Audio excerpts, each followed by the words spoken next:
Imagine waking up one morning to discover the stranger you spent just one night with has not only vanished but reappeared months later, with not one, but 6 children, your children. And tangled up in it all, a dangerous secret that powerful enemies would kill to keep buried. Tonight, we're diving into a story of love, betrayal, and redemption. A story where one night changes everything, turning passion into parenthood and hidden secrets into battles for survival. But before we begin, let me welcome all of you, especially our new viewers, and to my returning family here on the channel. Thank you for always showing up with so much love and support. If you believe stories like this deserve to be told, and if you don't want to miss a single twist or heart-stopping moment, please take a second right now to subscribe to the channel and tap that notification bell. It's the best way to support us, and it makes sure you never miss the next story. Now, get comfortable, because this isn't just another love story. This is the tale of a vanished woman, 6 miracle children, and a wealthy CEO who will discover that sometimes the greatest fortune is not money, but family.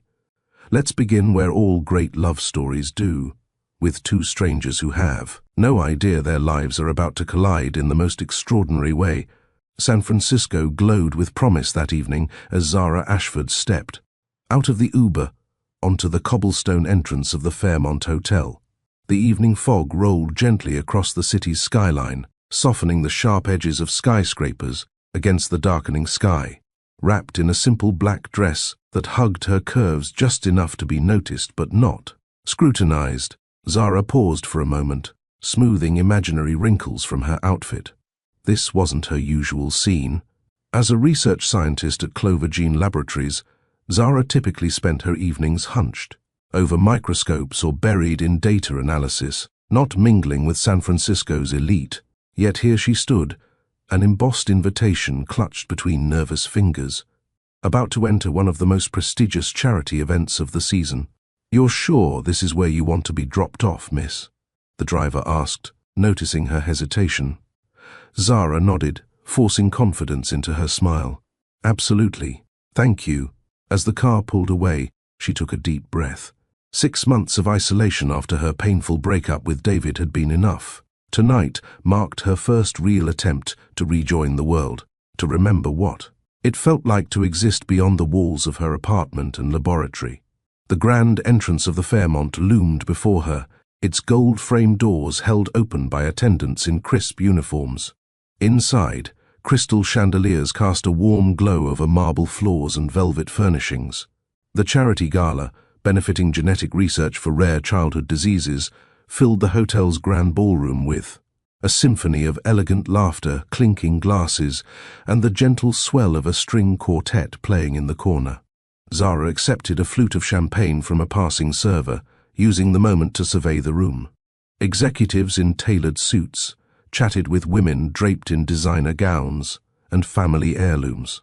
Tech moguls, venture capitalists, and biotech pioneers all gathered under one roof, their combined net worth likely exceeding the GDP of a small nation. She sipped her champagne slowly, savoring the crisp bubbles. This night wasn't about finding someone new.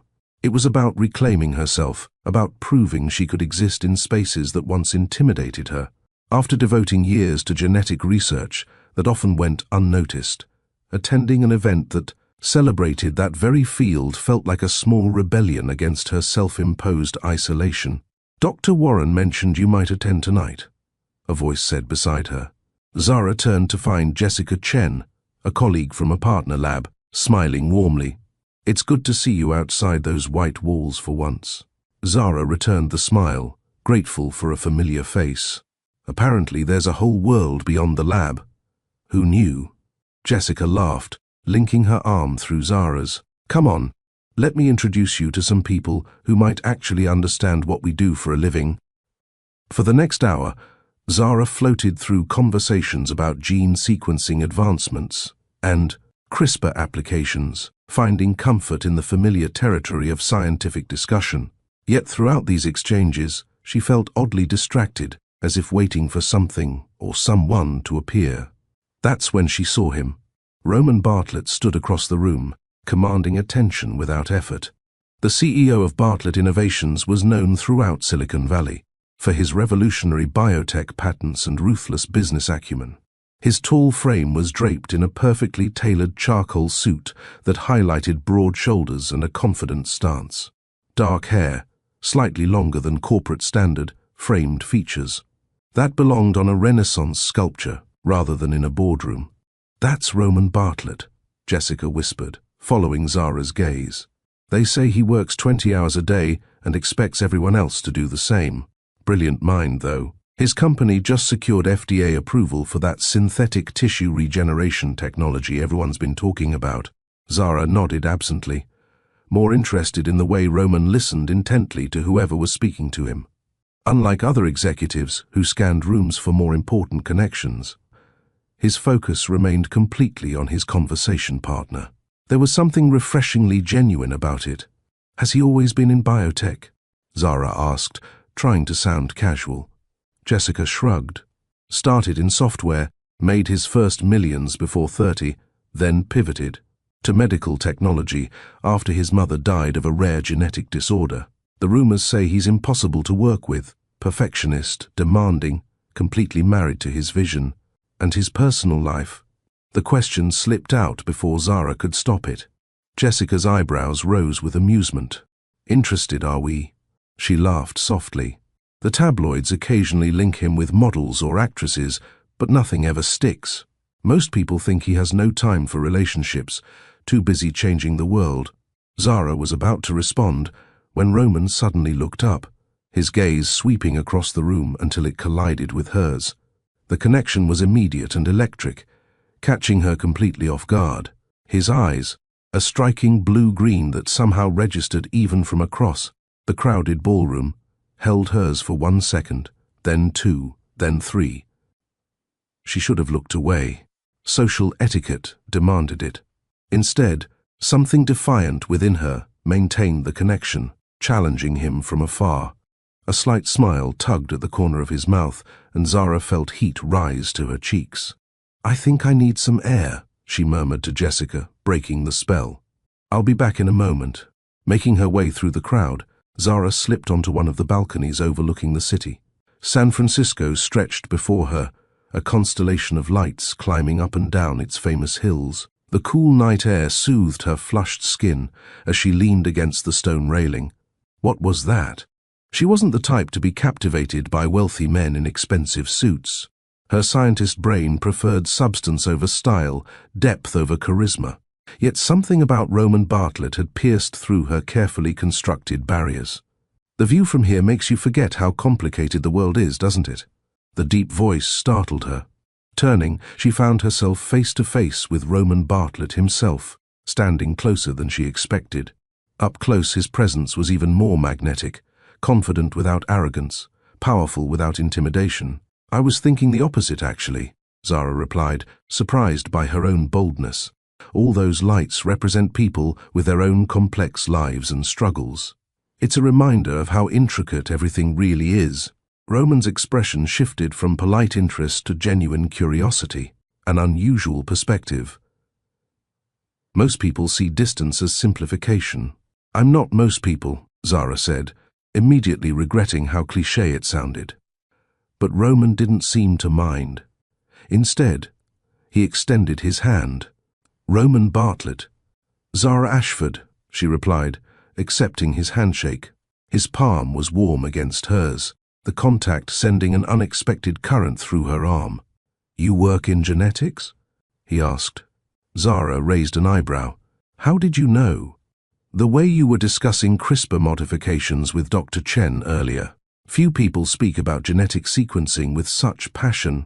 His gaze was direct, attentive in a way that made her feel like the only person in his world at that moment. "I'm a research scientist at Clover Gene," she admitted.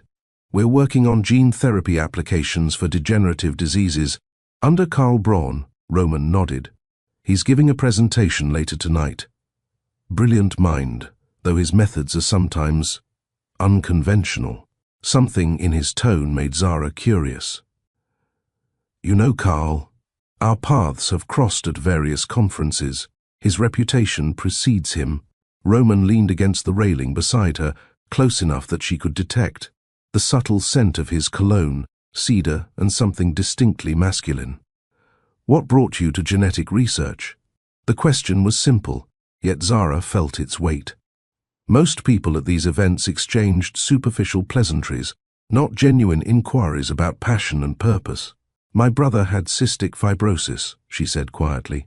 "I watched him struggle to breathe every day until he died at 17. I decided then that I would dedicate my life to understanding the genetic code that betrayed him." Roman was silent for a moment, his expression softening. "I'm sorry about your brother. It was 15 years ago," Zara said, though the pain never truly disappeared. "My mother had Huntington's," Roman offered unexpectedly. "That's why I shifted Bartlett Innovations toward medical technology. Some losses change your entire trajectory." Their eyes met again, this time with a shared understanding that transcended the usual gala small talk. In that moment, Zara felt seen in a way she hadn't experienced in years, perhaps ever. "Would you like to walk with me?" Roman asked, gesturing toward the garden terrace below. "These events can be overwhelming, and the gardens here are remarkable."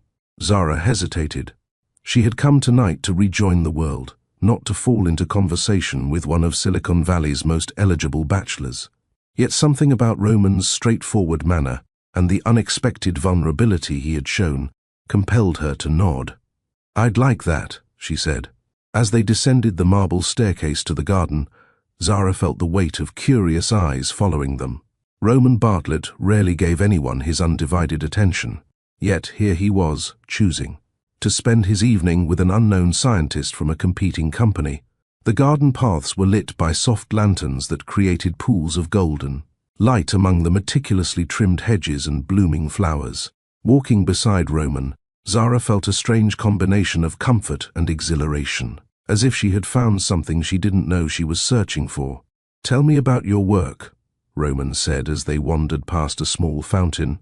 "Not the press release version, the real reason you go to the lab every morning."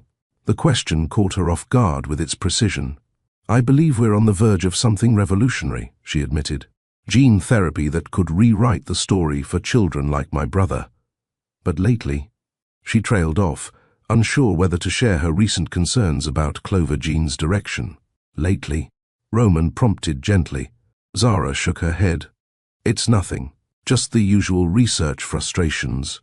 Roman stopped walking, turning to face her directly. "I've been in this industry long enough to recognize when someone is holding back because of loyalty or caution. Whatever it is, your secret is safe with me." His gaze held such sincerity that Zara almost told him everything.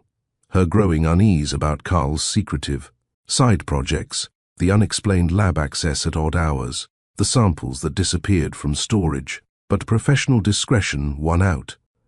"Another time, perhaps," she said with a small smile. "Tonight isn't for work concerns." Roman nodded, accepting her boundary without pressing further. "What is tonight for then, Zara Ashford?" The question hung between them, loaded with possibility. The string quartet's music drifted down from the ballroom above, filling the silence with gentle melody. "Tonight," Zara said, surprising herself with her honesty, "is for remembering what it feels like to be alive." Something shifted in Roman's expression, a flash of recognition, as if her words had touched something deep within him. He stepped closer, the space between them charged with unspoken possibility. "May I have this dance, then?" he asked, extending his hand once more. And as Zara placed her palm in his, she knew with absolute certainty that this night would change everything. The garden path curved through sculpted hedges, guiding Roman and Zara to a secluded alcove where the sounds of the gala faded into the background. A stone bench, nestled beneath a trellis of climbing roses, offered them refuge from the social pageantry above. The night air carried the faint scent of salt from the bay, mingling with the fragrance of the garden. Roman gestured to the bench. "Shall we?" As they sat, Zara noticed how he maintained a respectful distance, close enough for intimacy but not presuming. His posture changed slightly, shoulders relaxing as if he too had shed some invisible weight upon leaving the crowded ballroom. "You mentioned Clover Jean," Roman said, his voice taking on a more genuine tone than the polished cadence he'd used with other guests. What drew you to Karl Braun's team specifically? His reputation is complex. Zara considered her words carefully. The resources, initially. His lab has equipment most genetic researchers only dream about. But lately, I've been questioning whether our priorities align. How so? Roman's interest seemed genuine, not merely conversational. Science should serve humanity, not the other way around, she said, surprised by her own candor. Sometimes I worry that Karl forgets that distinction. Roman nodded slowly. The line between visionary and obsessive is often blurred in our field. The most brilliant minds sometimes need reminding of the human element. Is that why your company insists on those ethics panels that drive your competitors crazy? Zara asked with a small smile. Roman laughed, the sound warm and unexpected. You've done your homework on Bartlett Innovations. Professional curiosity, she admitted. Your neural interface patents crossed my desk last month. The application possibilities for genetic disorders are fascinating. Those applications were precisely why I pushed the research forward, Roman said, his eyes brightening with passion. Imagine helping a child with muscular dystrophy control an exoskeleton through thought alone, or mapping neural responses to gene therapy in real time, Zara added, leaning forward slightly. Exactly. Roman's enthusiasm matched her own. The intersection of genetics and neural technology is where the next breakthrough will happen. Their conversation flowed effortlessly from professional interests to personal philosophies. Roman described growing up in Boston with parents who valued intellectual curiosity above all else, while Zara shared stories of her childhood in Seattle, where her brother's illness had shaped her family's entire existence. After Ryan died, she confessed, "My parents never really recovered. They expected me to pursue medicine, become a doctor who could save people like him. They were disappointed when I chose research instead. They didn't understand that you might help thousands like him rather than dozens," Roman observed. Zara looked at him with surprise. No one's ever framed it quite that way before. A comfortable silence settled between them, broken only by the distant notes of the string quartet starting a new melody. The music drifted down to their garden sanctuary, a waltz with a hauntingly beautiful refrain. Roman stood and offered his hand. "Would you humor me? This song deserves better than to be merely overheard." Zara hesitated only briefly before placing her hand in his. "I should warn you, I haven't danced properly in years. Fortunately, it's like riding a bicycle," Roman said, as he guided her to a flat section of the garden path. "Your body remembers." His hand settled at the small of her back, warm and steady. As they began to move, Zara was struck by how effortlessly they found their rhythm together. Roman led with confidence, but without dominance, responding to her movements as if they'd danced together countless times before. "Where did you learn to dance like this?" she asked as he guided her through a turn. "My mother insisted," he replied, his expression softening at the memory. "She believed every education should include art, music, and dance, said it taught us to find harmony in movement before we tried to find it in life. She sounds remarkable." "She was," he said simply, the past tense hanging between them. As they moved across the stone path, the city lights twinkled beyond the garden wall like earthbound stars. The music seemed to swell around them, creating a private world where only they existed. "What about you?" Roman asked. "What shaped Zara Ashford beyond the tragedy of losing your brother?" The question was asked with such genuine interest that Zara found herself sharing things she rarely revealed. Her year backpacking through South America after college, her failed startup attempt before joining Clover Jean, her dream of someday establishing a research foundation focused exclusively on orphan diseases. No one would fund it, she explained as they continued their dance. Not enough profit potential in treating conditions that affect only a few thousand people worldwide. Roman's eyes held hers. "Some things are worth pursuing despite the balance sheet," says the billionaire, she teased gently. "Says the man who spent 3 years developing a therapy that helps exactly 800 patients worldwide," he countered, spinning her in a graceful turn. As the song drew to a close, Their steps slowed. Roman's hand remained at her waist, and Zara made no move to step away. The garden around them had emptied of other guests, leaving them alone, beneath a canopy of stars that had emerged from behind thin clouds. "Why did you really come to the gala tonight, Zara?" Roman asked, his voice low and intimate. She considered deflecting with humor, but found herself unwilling to break the honesty between them. "I've been hiding," she admitted. "After my last relationship ended badly, I retreated into work. Tonight was about stepping back into the world. And have you?" His question held more meaning than its simple words suggested. "I think I've stepped into something entirely new," she answered. Their faces were close now, the space between them charged with possibility. Roman's gaze dropped briefly to her lips before meeting her eyes again, seeking permission. Zara closed the distance between them, her heart racing as their lips met. The kiss was gentle at first, a tentative exploration that quickly deepened as Roman's arms encircled her completely. His touch ignited something within her that had been dormant for too long, a hunger for connection that transcended the physical. When they finally parted, both slightly breathless, the world around them seemed altered somehow, colors more vivid, sounds more distinct, the night air electric against their skin. "I should probably return to the gala," Zara said, though she made no move to leave his embrace. "People might notice we're missing." "Let them notice," Roman replied, brushing a strand of hair from her face with unexpected tenderness. "Though if you'd prefer, there's a private exit through the eastern garden. My car is waiting there." The implication was clear, yet his tone remained respectful, an invitation, not a presumption. Zara searched his face, looking for any sign of the calculating businessman she'd heard about in industry whispers. Instead, she found only genuine connection, a rare transparency that matched her own unexpected openness tonight. "Where would we go?" she asked, her voice barely above a whisper.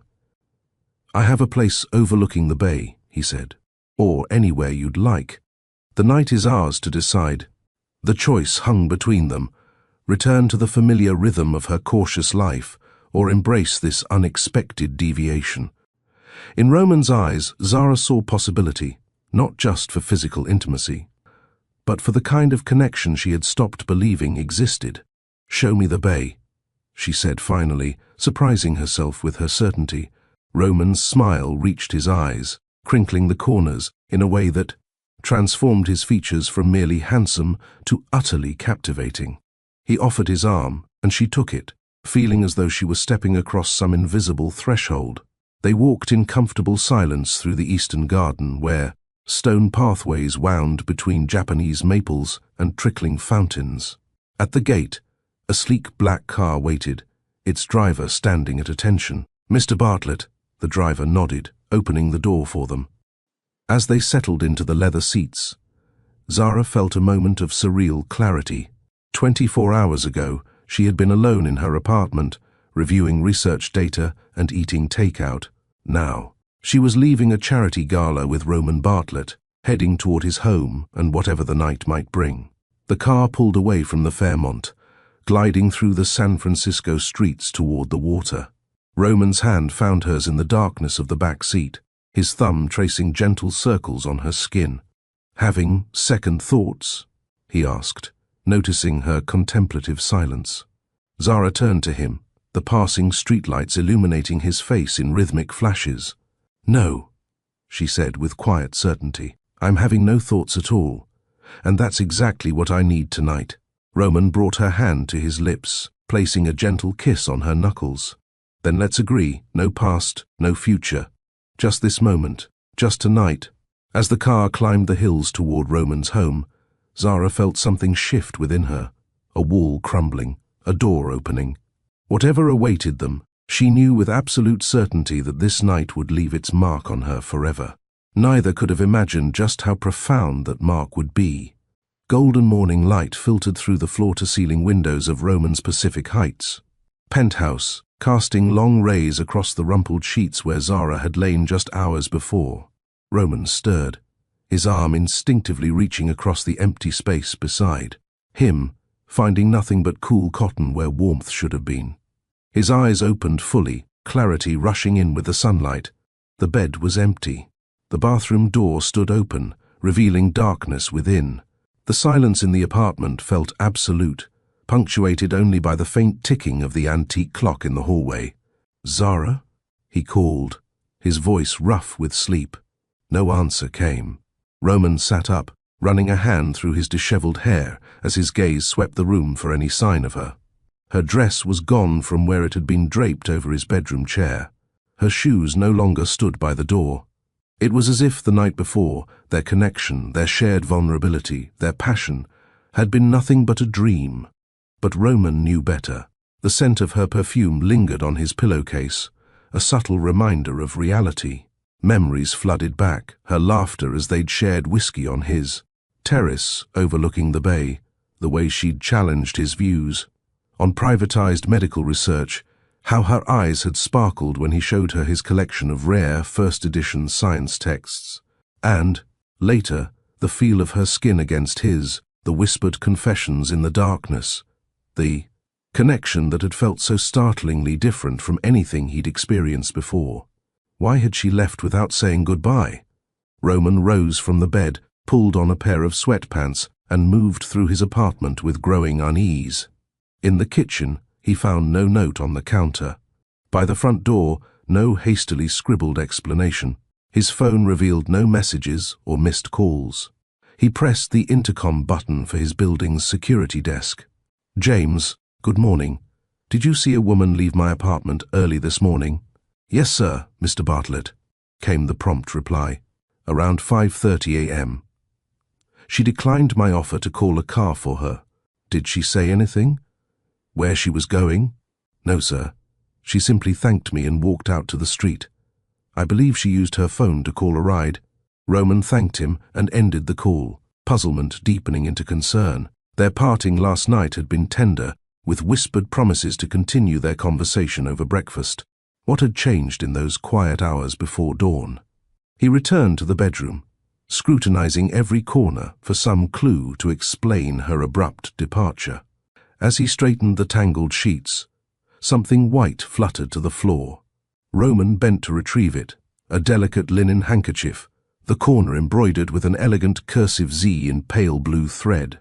His fingers traced the embroidery as something tightened in his chest. This small personal item seemed deliberately left behind, a breadcrumb or a memento, he couldn't be sure which.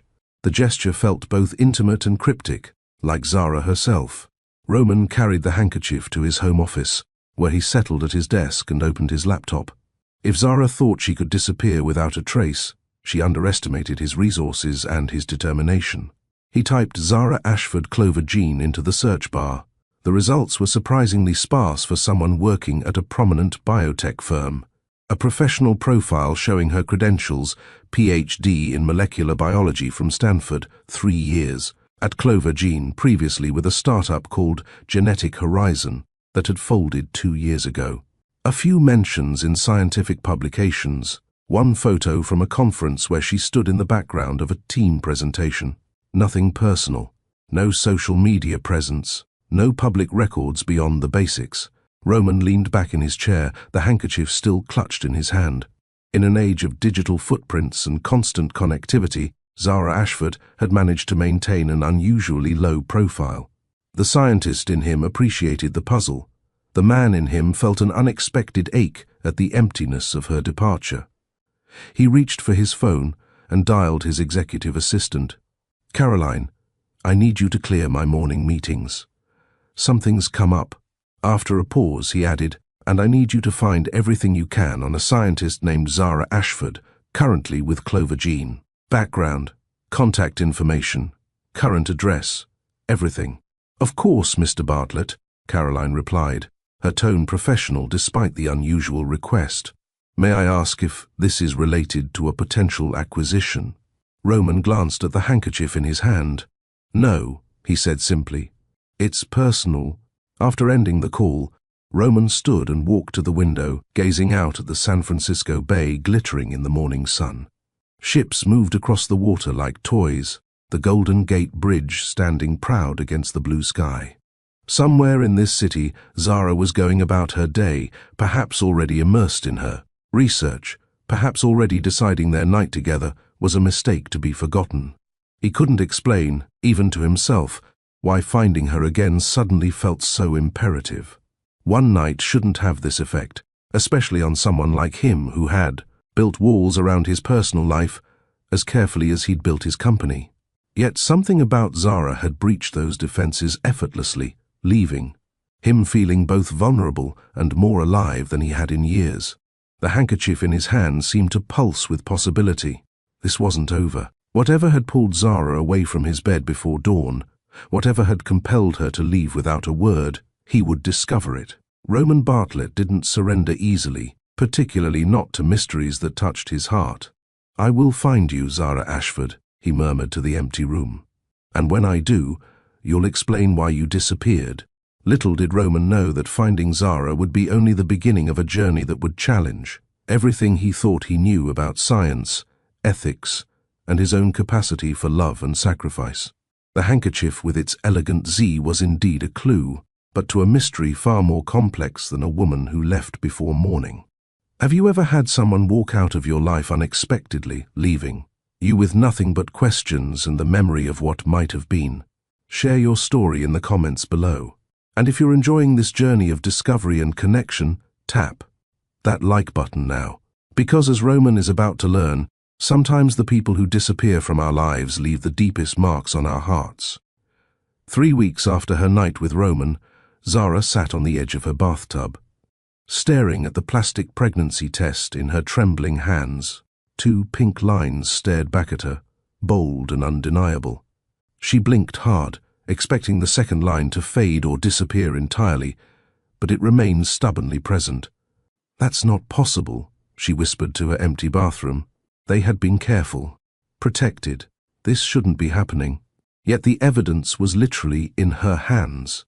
Zara placed the test on the counter and buried her face in her palms. Her mind raced through calculations and possibilities. One night with Roman, 3 weeks ago. The timing aligned, but the protection they'd used should have prevented this outcome. Something wasn't adding up. She reached for her phone and scheduled an appointment with her doctor for that afternoon, pulling strings as a medical professional to get squeezed in urgently.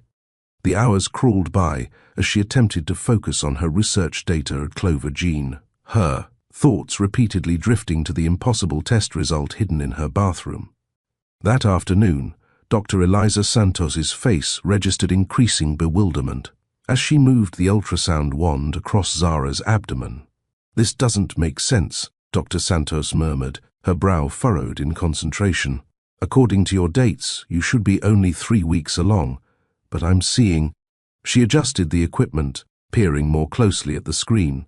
"Zara, I need to ask you something unusual. Have you been taking fertility treatments?" Zara's heart pounded against her ribs.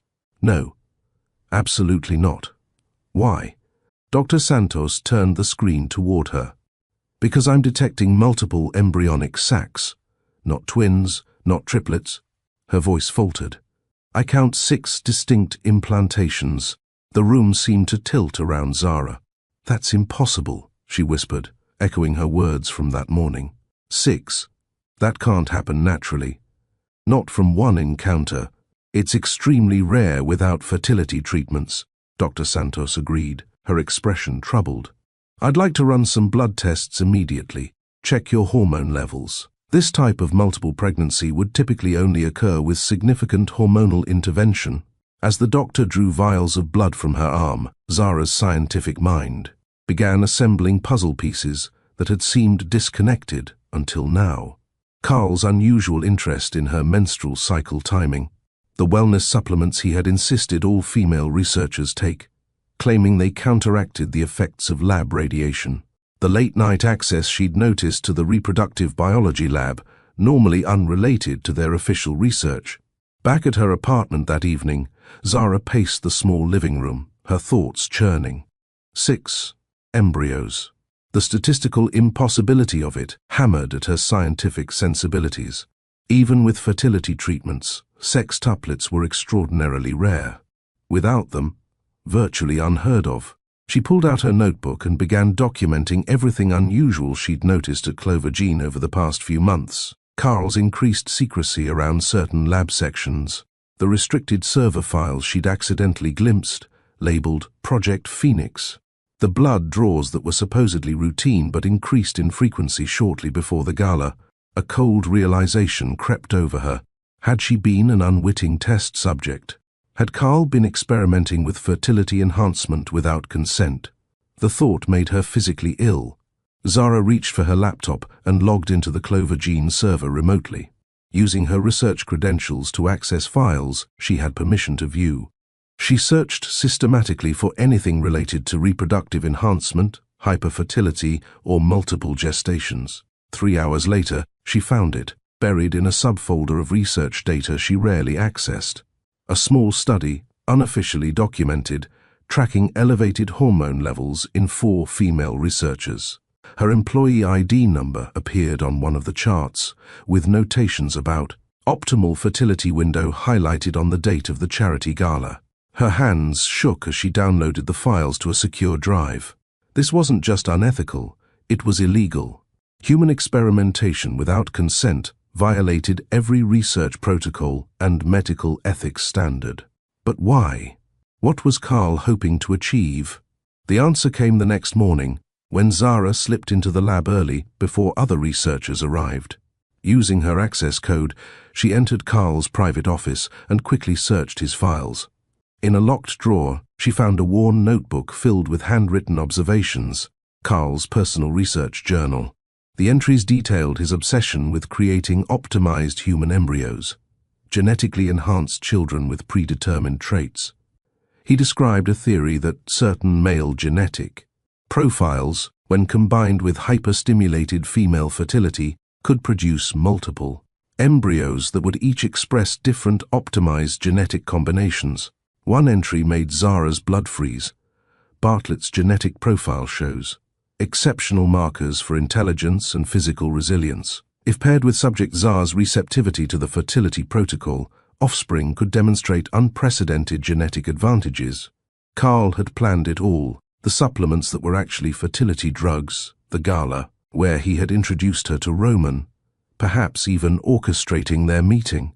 She and Roman hadn't found each other by chance, they had been manipulated into a genetic experiment. Zara photographed the journal pages with trembling hands, then returned everything exactly as she'd found it. Back at her apartment, she struggled to breathe through waves of violation and betrayal. The children growing inside her were the result of manipulation, but they were still hers. Still innocent, she placed a protective hand over her still flat abdomen. These babies, however they came to be, deserved protection, especially from the man who viewed them as nothing more than scientific achievements. Roman's face flashed in her mind. Should she tell him? Would he believe such an outlandish story? And if he did, what then? As CEO of a major biotech firm, would he see the scientific potential of Carl's experiment rather than its ethical violation? No, she couldn't risk it.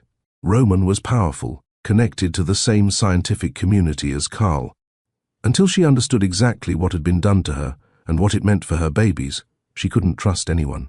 Decision crystallized into action. Zara began systematically emptying her bank accounts, gathering essential documents, and researching remote locations. By nightfall, she had packed 2 suitcases with only necessities and booked a one-way ticket to Northern California under her mother's maiden name. As she looked around her apartment one last time, Zara felt a pang of regret for the connection she'd shared with Roman, a connection that now seemed tainted by Carl's manipulation. Yet beneath that regret lay fierce determination. She would protect these 6 lives growing inside her, whatever the cost. "I'm sorry, Roman," she whispered to the empty room, "but I can't risk them becoming science experiments." With that, Zara Ashford disappeared, taking with her the most extraordinary pregnancy the scientific world would never know about, and leaving behind a mystery that would haunt Roman Bartlett for months to come. 5 months had passed since Zara fled San Francisco. The small cabin she now called home sat nestled among towering pines in Mendocino County, 3 miles from the nearest neighbor and accessible only by a rutted dirt road that turned to mud when it rained. In early spring, wildflowers dotted the surrounding meadow with splashes of purple and gold, nature's contrast to the weathered grey timber of the cabin walls. Inside, what had once been a simple two-bedroom hunting retreat had transformed into an improvised nursery.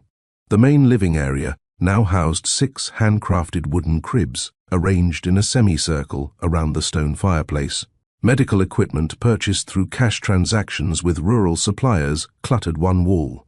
Oxygen, tanks, heart monitors, and the specialized feeding equipment needed for premature sextuplets. Dawn broke over the eastern ridge as Zara gently transferred the last sleeping infant from her arms to his crib. Aidan, the smallest of her 6 miracles, had struggled with feeding issues since birth. His tiny chest rose and fell in the peaceful rhythm of sleep, his wispy dark hair, so like Roman's, curling against his forehead. Zara checked each of the other 5 babies in turn, Emma and Olivia, identical. In their delicate features, Mason, with his perpetual curious expression. Lily, whose determined grip had been strong even in the womb, and Noah, the firstborn, whose calm watchfulness reminded her painfully of Roman. 6 babies, 6 heartbeats, 6 miracles she protected with every fiber of her being. The delivery had been difficult, an emergency C-section at 30 weeks performed by a retired obstetrician Zara had tracked down and paid handsomely for discretion. The first month had been touch and go, with Zara drawing on every bit of her medical knowledge to care for 6 premature infants without the benefit of a NICU. She had slept in 15-minute increments, constantly moving from one baby to another, checking oxygen levels, adjusting feeding tubes, monitoring heart rates. Now, at 3 months old, corrected age, they were finally stabilizing. The monitors beeped less frequently. The midnight terror of apnea episodes had become rare. The color in their cheeks grew stronger each day. Zara moved to the kitchen, assembling bottles with practiced efficiency. 6 bottles, each containing precisely measured formula, supplemented with nutrients specific to each baby's needs. The kettle whistled softly, and she silenced it quickly, unwilling to disturb the rare moment of quiet. As she prepared the day's first feeding, Zara glanced at the calendar pinned to the refrigerator. 6. Red X's marked off the days since her last supply run to the small town 30 miles away. She would need to go again soon. Diapers were running low, and the specialized formula wouldn't last the week. Each trip into town was an exercise in calculated risk. She used different stores each time, paid only in cash, and wore oversized sunglasses and hats to obscure her features. The cover story she'd crafted, a widow raising her sister's children after a tragic accident, generated sympathy, rather than suspicion from locals who kept their distance out of respect for her supposed grief. Zara carried the prepared bottles to the small desk in the corner, arranging them in the order of each baby's typical wake time. Beside the desk sat her emergency bag, packed with essential documents, medical supplies, and enough cash to disappear again if necessary. It never left her sight. The morning sun cast long shadows across the wooden floor as Zara settled into the rocking chair by the window. These precious moments of silence were rare. Soon the cabin would fill with the symphonic chaos of 6 hungry, demanding infants, each needing her complete attention. In these quiet interludes, Roman's face would inevitably find her. The memory of his smile as they danced in the hotel garden, the intensity in his eyes when he spoke about his work, the tender way he traced her cheekbone with his thumb just before kissing her beneath the stars. What would he think if he could see her now? Would he understand why she'd run? Or would he see only the scientific anomaly, as Carl surely would? 6 genetically modified children, each potentially carrying traits Carl had designed through his unauthorized experiment. Zara closed her eyes, fighting back tears. The weight of her secret pressed heavier each day. These children deserved their father, a man who, despite his one night in, her life, had shown her more genuine connection than anyone she'd known. But they also deserved safety, normalcy, protection from becoming lab specimens in Carl Braun's twisted vision of genetic advancement. A soft whimper from Noah's crib pulled her from her thoughts. Right on schedule, the eldest was waking. Zara moved to him, lifting his warm little body against her chest, as his whimpers subsided into contented coos. "Good morning, sweet boy," she whispered, brushing her lips against his downy head. As if responding to their brother's cue, Mason and Emma began stirring in their cribs. Within minutes, the peaceful cabin transformed into a bustling nursery, with Zara moving from baby to baby, changing diapers, administering medications, and beginning the morning feeding rotation. By mid-morning, all 6 were awake and fed, positioned strategically around the living room floor on colorful playmats. Zara kept the radio playing softly, not just for the baby's development, but to mask any household sounds from potential listeners outside. Paranoia had become her constant companion. She checked the security monitors mounted discreetly by the door, another precaution funded by the last of her savings. 4 cameras provided views of the approaching road, the surrounding forest edge, and the clearing behind the cabin. So far, they had captured only deer, foxes, and the occasional lost hiker quickly, redirected by the private property signs Zara had posted along the perimeter. As she folded a seemingly endless pile of tiny clothes, Zara's gaze drifted to the locked metal box beneath her bed. Inside lay the evidence of Carl's experiment, his journal entries, her medical, test results, and the files she'd downloaded from Clover Jean's server. If anything happened to her, the contents would be automatically sent to multiple news outlets and regulatory agencies. It was her insurance policy, her children's protection if she could no longer provide it herself. The thought sent a familiar chill through her. How long could she maintain this isolation? How long before Carl traced her location? Before Roman's resources found her? Before 6 growing children needed more than she alone could provide? Lily began fussing on her mat, tiny fists waving in frustration at a toy just beyond her reach. Zara knelt beside her, guiding the colorful rattle into her daughter's eager grasp. "That's it, sweet girl. You've almost got it," she encouraged, smiling as Lily's face lit with triumph. In these moments, watching her children discover the world, the weight of secrecy lifted briefly. They were thriving despite everything, growing stronger each day, developing distinct personalities that amazed her with their complexity. Emma's thoughtful gaze, Noah's patient observation, Mason's infectious giggle, Lily's determination, Olivia's expressive eyebrows, and Aidan's gentle spirit. 6 unique souls entrusted to her care. 6 reasons to keep running, keep hiding, keep fighting. As afternoon shadows lengthened across the cabin floor, Zara gathered her babies one by one for their evening routine. Bath time, fresh clothes, another round of medications and feedings.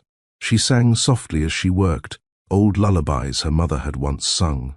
To her, creating moments of normalcy in their extraordinary situation.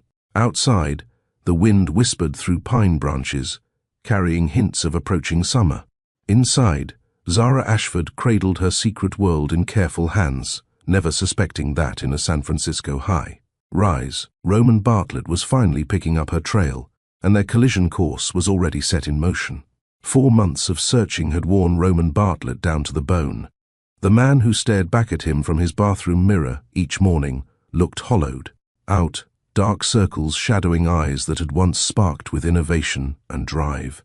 His normally immaculate appearance had grown careless, 3-day stubble, rumpled shirts, hair that needed cutting weeks ago.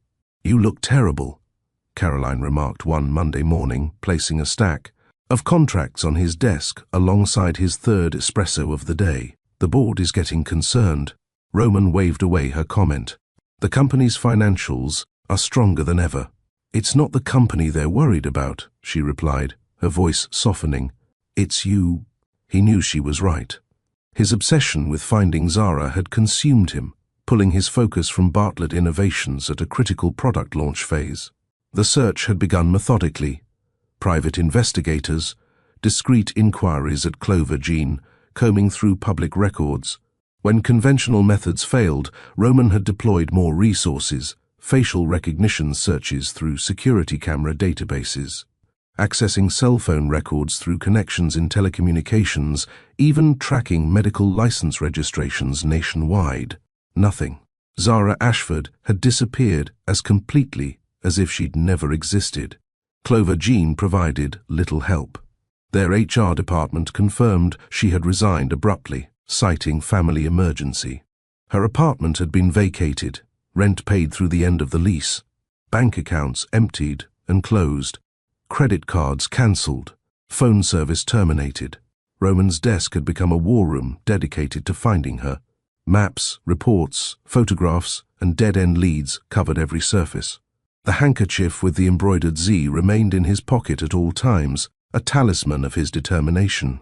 "The Zhang merger documents need your signature by noon," Caroline reminded him, gesturing to the contracts. Roman nodded absently, his attention already drifting to the 3 new search results that had appeared in his email overnight. More disappointment awaited, he was certain, but he couldn't stop himself from checking. The first 2 emails contained nothing useful: another Zara Ashford located in Australia, wrong age, and a distant cousin in Seattle who hadn't spoken to her in years. The third email made him freeze. Breaking: ethics investigation launched into Clover Gene Laboratories, read the headline from a scientific journal's news alert. Roman clicked the link, his heart pounding as he scanned the article. The California Medical Ethics Board has opened a formal investigation into Clover Gene Laboratories following anonymous allegations of unauthorized human experimentation. Sources close to the investigation report concerns about genetic modification procedures conducted without proper consent protocols. Clover Gene's founder and CEO, Dr. Carl Braun, has denied all allegations. Roman's blood ran cold. Unauthorized experimentation. Carl Braun. The company where Zara had worked until her sudden disappearance. "Caroline," he called, his voice steady despite the adrenaline surging through him, "cancel my meetings for the day. And get me everything you can find on this Clover Gene ethics investigation." Within hours, Roman's understanding of Zara's disappearance had shifted dramatically.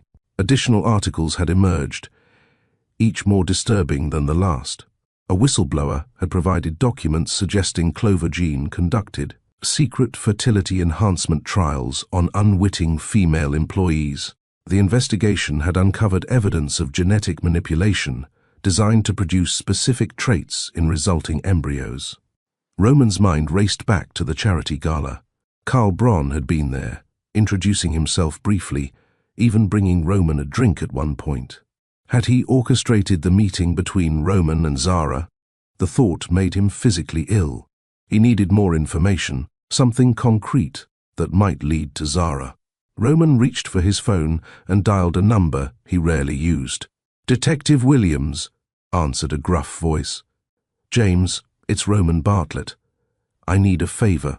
The detective had been Roman's classmate at MIT before choosing law enforcement over technology. They had maintained a cautious friendship over the years, occasionally trading favors within ethical boundaries. "Must be important if you're calling my direct line," Williams observed. "It is," Roman confirmed. "I need access to the evidence files on the Clover Gene investigation." A long pause followed. "That's a federal case now, Roman. FBI territory." "I know someone's involved," Roman pressed. "Someone important to me who might be in danger." Another pause. "I can't give you files, but I might be able to tell you what to look for in public records." It wasn't much, but it was something. An hour later, armed with Williams' guidance, Roman was combing through property records, medical, license applications, and birth registrations in counties throughout Northern California.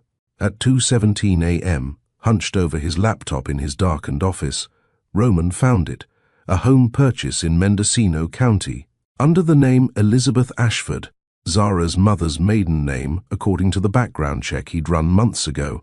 The timing matched Zara's disappearance perfectly. More surprising was the birth registration filed 3 months after the property. Purchase, 6 infants, all with the last name Ashford, no father listed. 6. The statistical impossibility of natural sextuplets without fertility treatment struck Roman immediately. 6 babies. Carl's experiments. Zara's disappearance. The pieces slammed together with such force that Roman physically recoiled from his desk. If his suspicions were correct, Zara had fled because she was pregnant, with his children, as a result of Carl Braun's unauthorized experimentation. Dawn found Roman packing a bag, his movements precise despite his exhaustion. The drive to Mendocino County would take hours, but he wouldn't trust this discovery to anyone else, not even his most loyal security team. If Karl Braun was monitoring for signs of Zara, any unusual activity might alert him. "I'll be unreachable for a few days," he informed Caroline when she arrived at the office. "Family emergency." She raised an eyebrow. Roman had no family as far as anyone knew, but nodded. "The Zhang merger? Tell them I'll sign when I return. It's a good deal. They'll wait." As he turned to leave, Caroline touched his arm lightly. "Roman, whatever you're doing, be careful." He managed a tight smile. "Always." The drive north gave Roman time to process the magnitude of what he'd discovered. If the birth registrations were accurate, he was the father of 6 infants created through some form of genetic manipulation. Children he hadn't known existed. Children Zara had been protecting by disappearing. The rolling hills of Northern California gave way to denser forests as Roman followed winding roads deeper into Mendocino County. His GPS directed him onto increasingly remote routes, finally indicating a narrow dirt road leading into thick woods. As the sun began its descent behind the trees, Roman spotted it, a small cabin, set back from the road, smoke curling from its chimney into the evening sky. A battered pickup truck sat in the cleared area beside it. Through the trees he glimpsed a figure moving on the porch, a woman with familiar chestnut hair, cradling something in her arms. Zara. Roman parked his car 100 yards from the cabin and cut the engine. His heart hammered against his ribs as the reality of the moment crashed over him. After months of searching, after countless dead ends and sleepless nights, he had found her. But what would he say? How could he explain that he knew about the children, their children, created through deception and manipulation? More importantly, how could he convince her that his intentions were pure, that he wanted only to protect her and the babies from Karl Braun's reach? Roman stepped out of his car, the forest floor cushioning his footsteps as he approached the cabin. As he drew closer, he could hear it, the unmistakable sounds of infants. Not one cry, but many, creating a chorus that tightened his chest with an emotion he couldn't name. 20 feet from the porch, a twig snapped beneath his foot. The sound cut through the evening quiet like a gunshot. On the porch, Zara froze.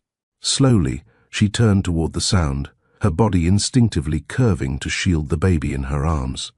When her eyes met his, Roman saw the progression of emotions across her. Face, shock, fear, confusion, and something deeper he couldn't identify. Roman? His name on her lips was barely a whisper, carried to him on the cooling evening air. 5 months of searching, of questions without answers, of longing for a woman he'd known. For just one night, all of it crystallized into this single moment of recognition. Roman took another step forward, then stopped, not wanting to frighten her. "Zara," he said simply, "I found you." Inside the cabin, another baby began to cry. Then another, the sound multiplying until it seemed to fill the forest around them. 6 distinct voices calling for their mother. 6 lives Roman had helped create without knowing. Zara's eyes never left his face as she processed his presence, calculating threats and possibilities. "How?" she asked, her voice stronger now, edged with protective ferocity. "I never stopped looking," Roman answered truthfully. "And now I know why you ran." Her expression hardened. "You know nothing." "I know about Karl," he countered gently. "About Clover Jean. About the experiments." He paused, his voice softening. "About our children." Zara's sharp intake of breath confirmed everything. She clutched the baby closer, backing toward the cabin door. "You need to leave. Now." "Zara, please," Roman implored, taking another cautious step forward. "I'm not here to take them from you. I'm here to help protect you, all of you, from Karl Braun." The mention of Karl's name made her pause, uncertainty flickering across her features.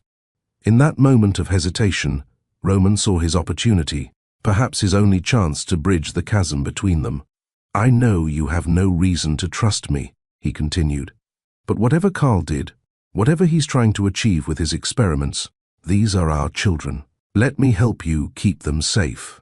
As the sun disappeared behind the mountains, Roman and Zara stood frozen in.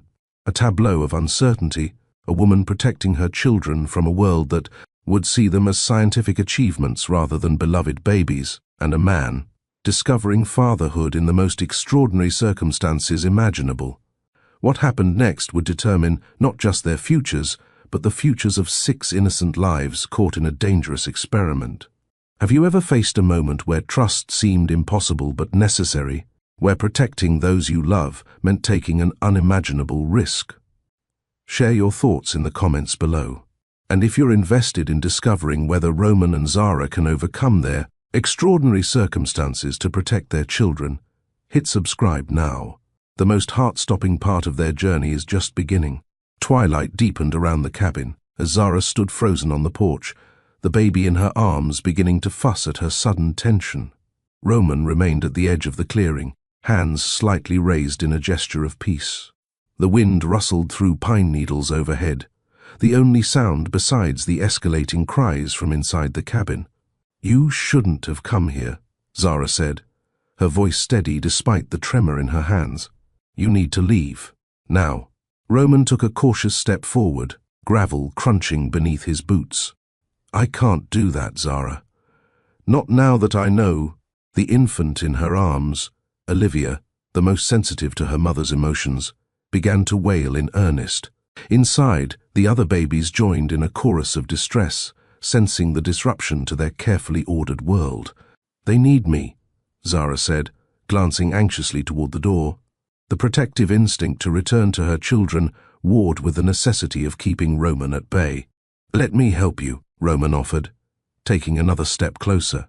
The fading light caught the exhaustion etched into his features, the dark circles under his eyes, the new lines around his mouth. He looked like a man who had been searching for months, not someone who had come to claim a scientific discovery. Zara hesitated, her resolve wavering. "How did you find us?" "Property records, birth registrations. It wasn't easy. You covered your tracks well." His gaze drifted to the baby in her arms, his expression softening with wonder. "Is that—" "Olivia," Zara supplied reflexively, then immediately regretted giving him that piece of herself, of their family. Roman's breath caught audibly. "Olivia," he repeated, the name like a prayer on his lips. Another wail rose from inside the cabin, more insistent than the others. Zara recognized it immediately. Aiden, who needed his medication soon. She couldn't stand here indefinitely. Decisions had to be made. 5 minutes, she conceded finally. "You can come inside for 5 minutes, but then you leave and you never come back. You never tell anyone where we are." Roman nodded solemnly. "Agreed." Zara turned, adjusting Olivia against her shoulder as she pushed open the cabin door.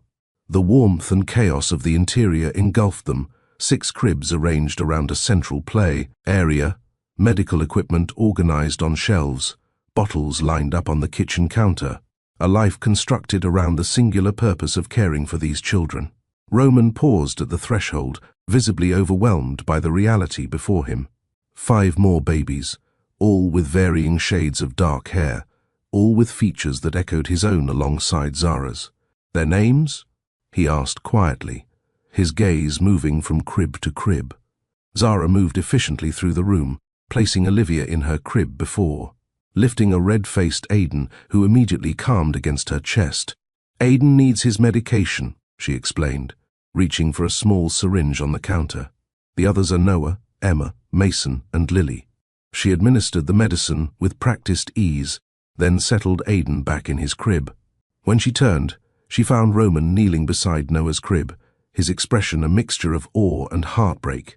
"He has my father's eyes," Roman observed softly.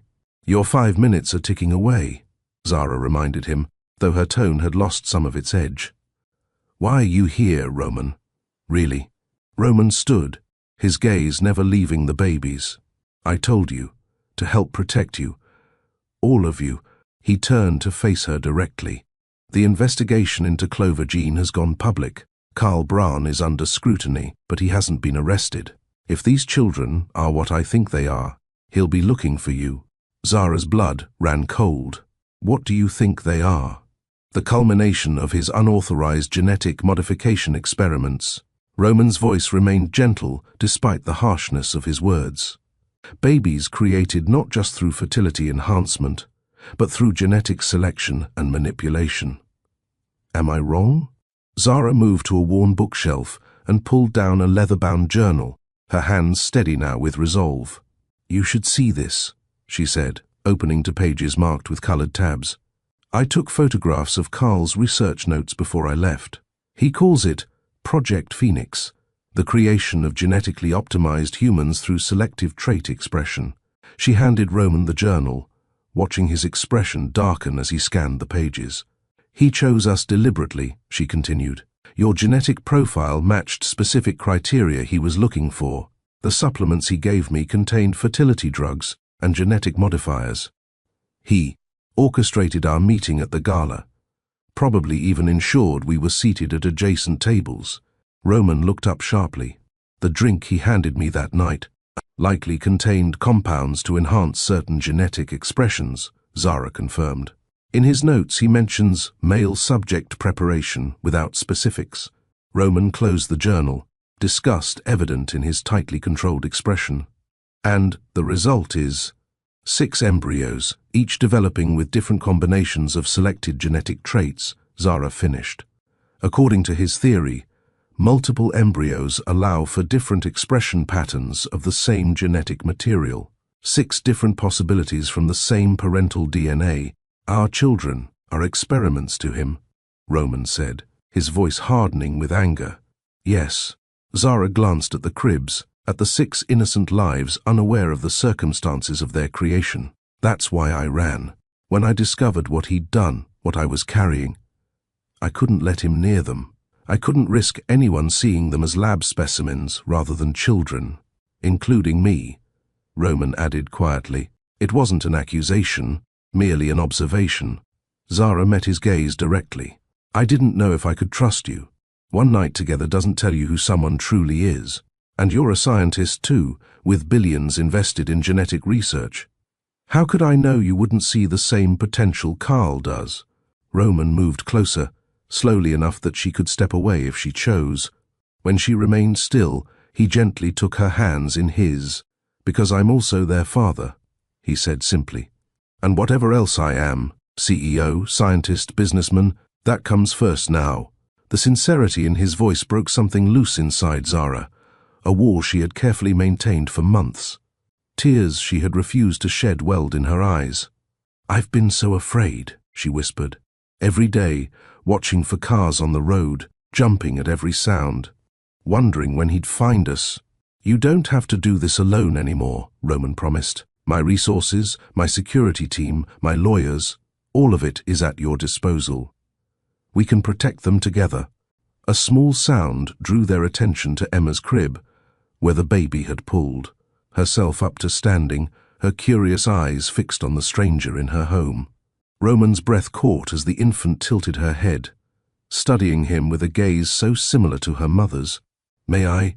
He asked, gesturing toward Emma. After a moment's hesitation, Zara nodded. Roman approached the crib slowly, kneeling to eye level with his daughter. Hello, Emma, he said softly. I'm your father.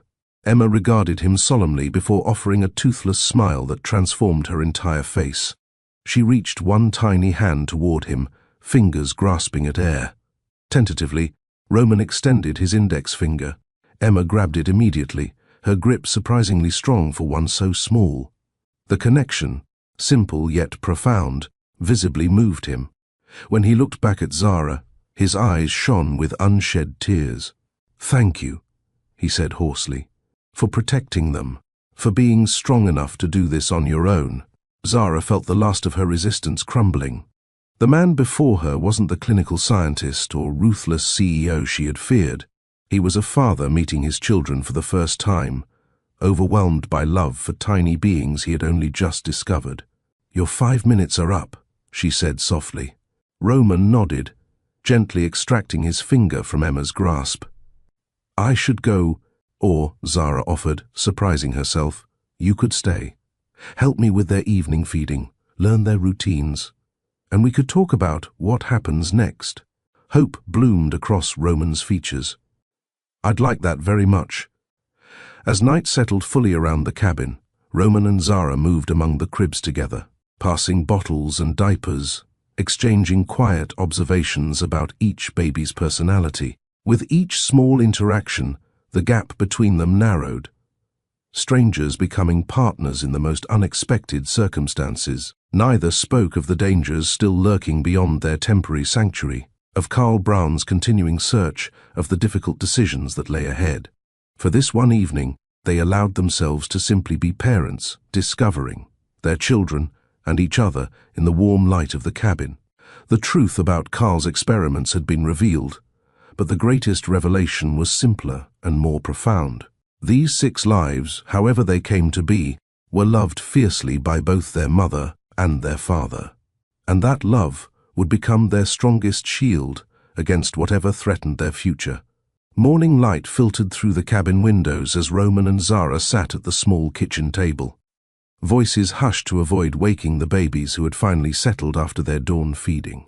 Steam rose from their coffee mugs, curling in the cool air between them. A night spent caring for 6 infants had left them exhausted but oddly connected, partners in a dance neither had expected to perform. "They're extraordinary," Roman said, his eyes drifting to the row of cribs where their children slept. Each one so different already. Zara nodded, a small smile softening her features.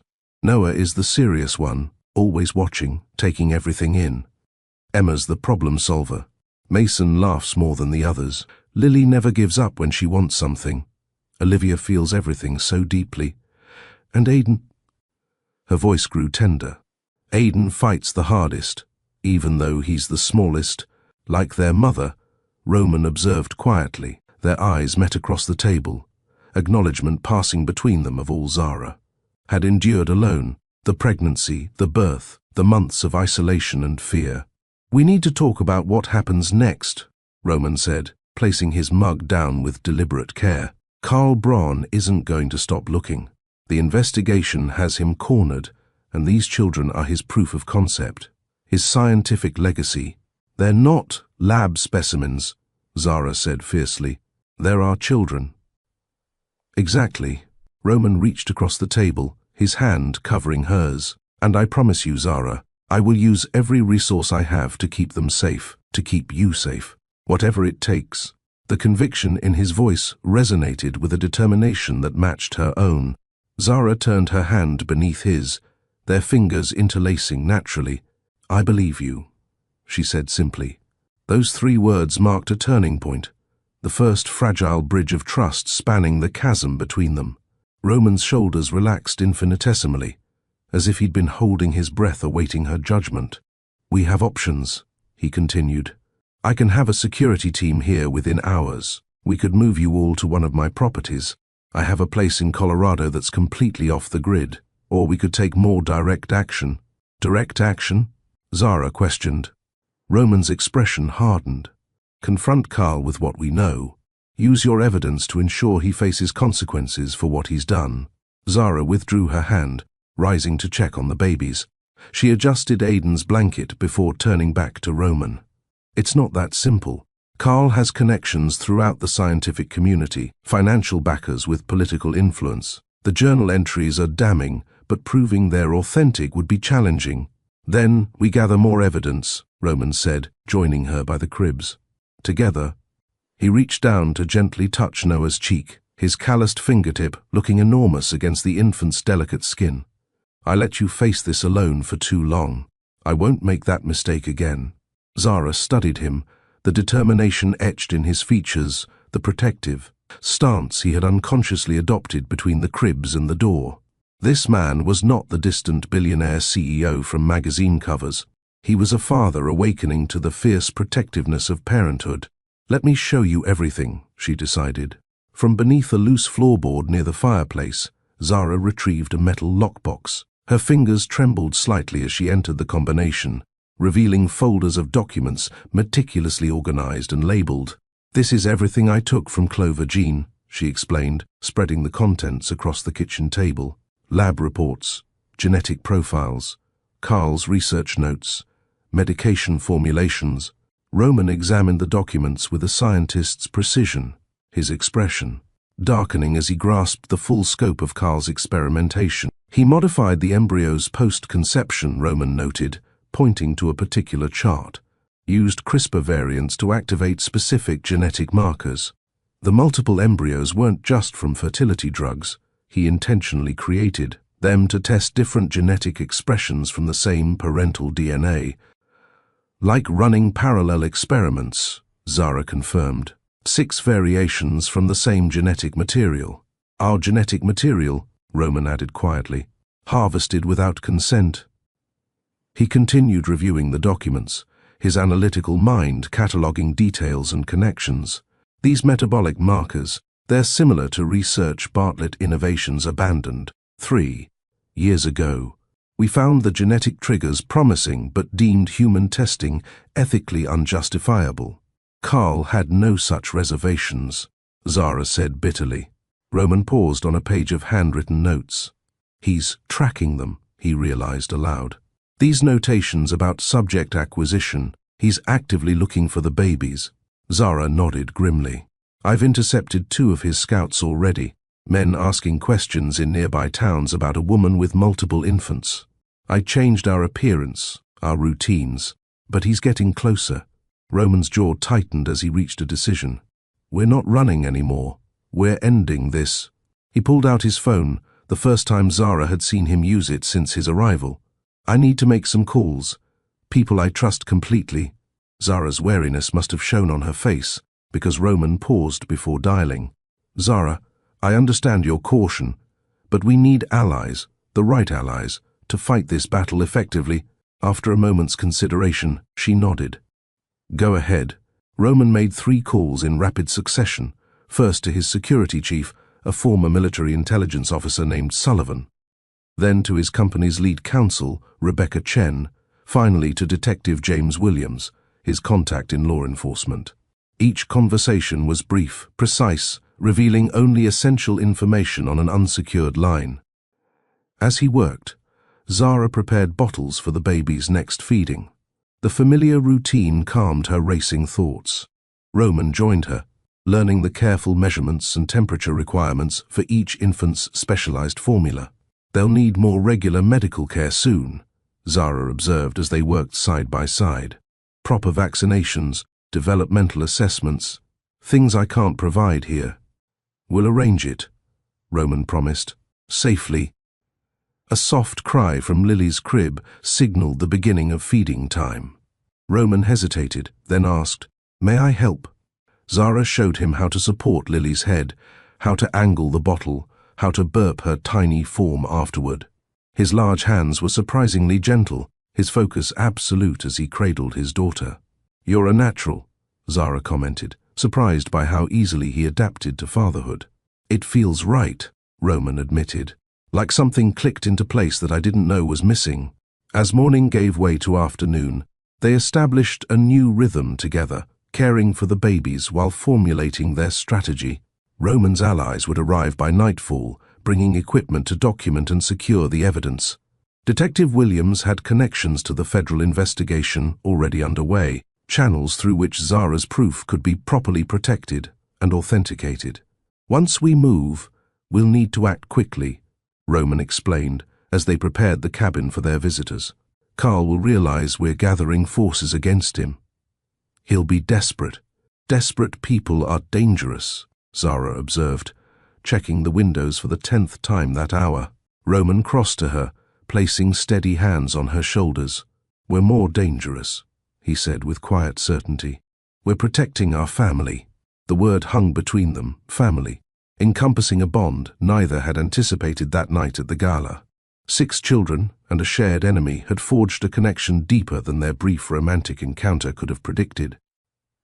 As sunset approached, Zara packed essential supplies for each baby, medications, special formulas, favorite blankets, monitoring equipment.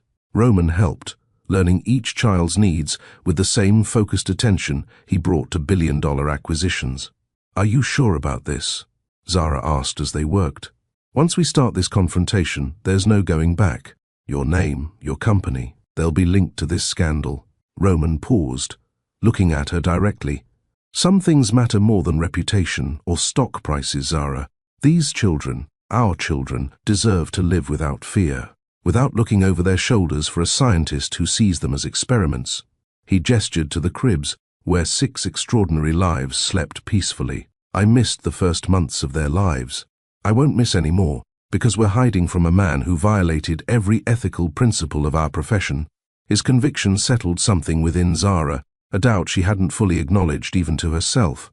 This man standing before her, this father to her children, would walk through fire to protect them. The truth of it was written in every line of his face, every careful movement as he checked each baby's supplies. "Okay," she said, resolution strengthening her voice. "We fight." As twilight deepened into night, headlights appeared on the distant road, moving steadily toward the cabin. Roman's reinforcements had arrived. Zara lifted Aiden from his crib, cradling him against her chest as she moved to stand beside Roman at the window. "No matter what happens next," Roman said softly, his arm coming around her shoulders, "we face it together." The headlights drew closer, illuminating the path ahead through the darkness. For the first time since discovering her pregnancy, Zara felt something beyond fear and determination. She felt hope, cautious but real, that her children might someday live in the light, free from shadows of the past. As Roman's team approached, Zara and Roman stood united at the threshold, no longer strangers, bound by one night, but partners forged in the crucible of parenthood and shared purpose. Together, they would confront the danger that had shaped their lives. For the sake of the 6 miracles sleeping peacefully behind them. Dawn broke over the California coastline as the convoy made its way south towards San Francisco. 3 identical black SUVs moved in tight formation, their windows tinted against prying eyes. In the middle vehicle, Zara sat surrounded by specialized infant carriers, each securely fastened to the custom-fitted interior. Roman occupied the seat beside her, his attention divided between the tablet, displaying their security perimeter and the sleeping faces of their children. "Status?" Roman asked into his earpiece. "All clear," came Sullivan's reply from the lead vehicle. "No tail detected. ETA, 90 minutes to the safe house." The safe house was actually a private residence in Pacific Heights that Roman had acquired through a shell company years ago. Unknown to the public and unlisted in any of his official holdings, it offered both security and the medical facilities the babies would need. Zara checked each infant methodically, adjusting Noah's oxygen monitor, and ensuring Aiden's medication pump was functioning properly. Her fingers moved with practiced efficiency, but Roman noticed the tension in her shoulders, the tightness around her eyes. "Second thoughts?" he asked quietly. Zara shook her head. "Not about confronting Carl. About returning to the city. Everything there reminds me of what he did, how easily he manipulated us." Roman's hand found hers between the carriers. "This time, we're not walking in blind. This time, we're prepared." The convoy wound through the hills of Marin County, the familiar skyline of San Francisco emerging through the morning fog. Zara's breath caught at the sight. 5 months ago, she had fled this city in terror, carrying 6 lives inside her. Now, she was returning with those lives fully realized, 6 beating hearts depending on her courage. "We're being followed," Sullivan's voice reported suddenly. "Black sedan, half-mile back." Maintaining distance but matching all our turns, Roman's posture shifted instantly, his body angling protectively toward the children. "Countermeasures? Implementing now. Stand by." The SUVs executed a series of coordinated maneuvers, splitting briefly before reuniting on a different route. In the rearview mirror, Zara glimpsed the black sedan falling behind, losing them in the morning commuter traffic. Contact dropped, Sullivan confirmed. Proceeding to alternate location Alpha. Roman exchanged a meaningful look with Zara. "Carl knows we're coming. Somehow he knows." "He always was 3 steps ahead," Zara replied grimly. "That's what makes him dangerous."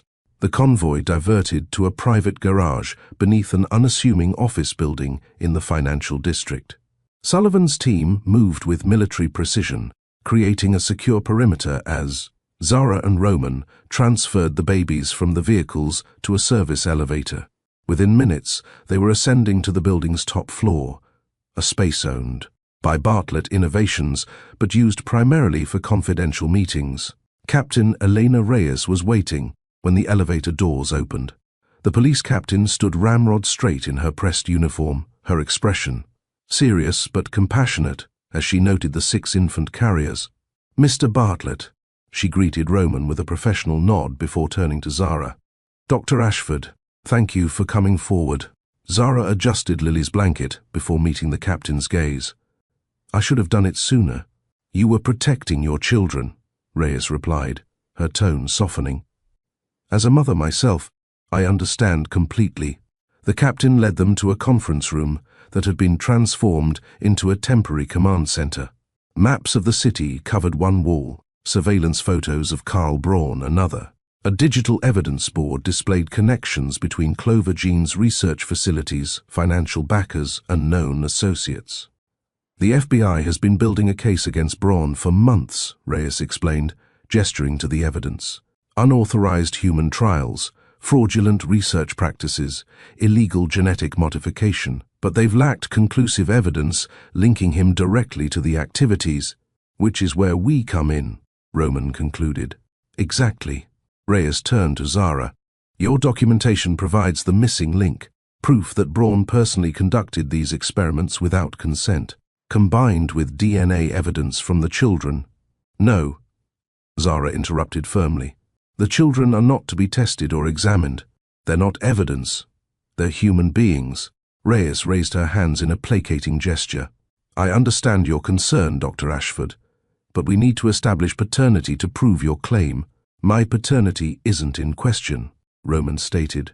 "I'm willing to provide DNA samples, but the children remain untouched." A tense silence filled the room, before Reyes nodded her acceptance. "Fair enough.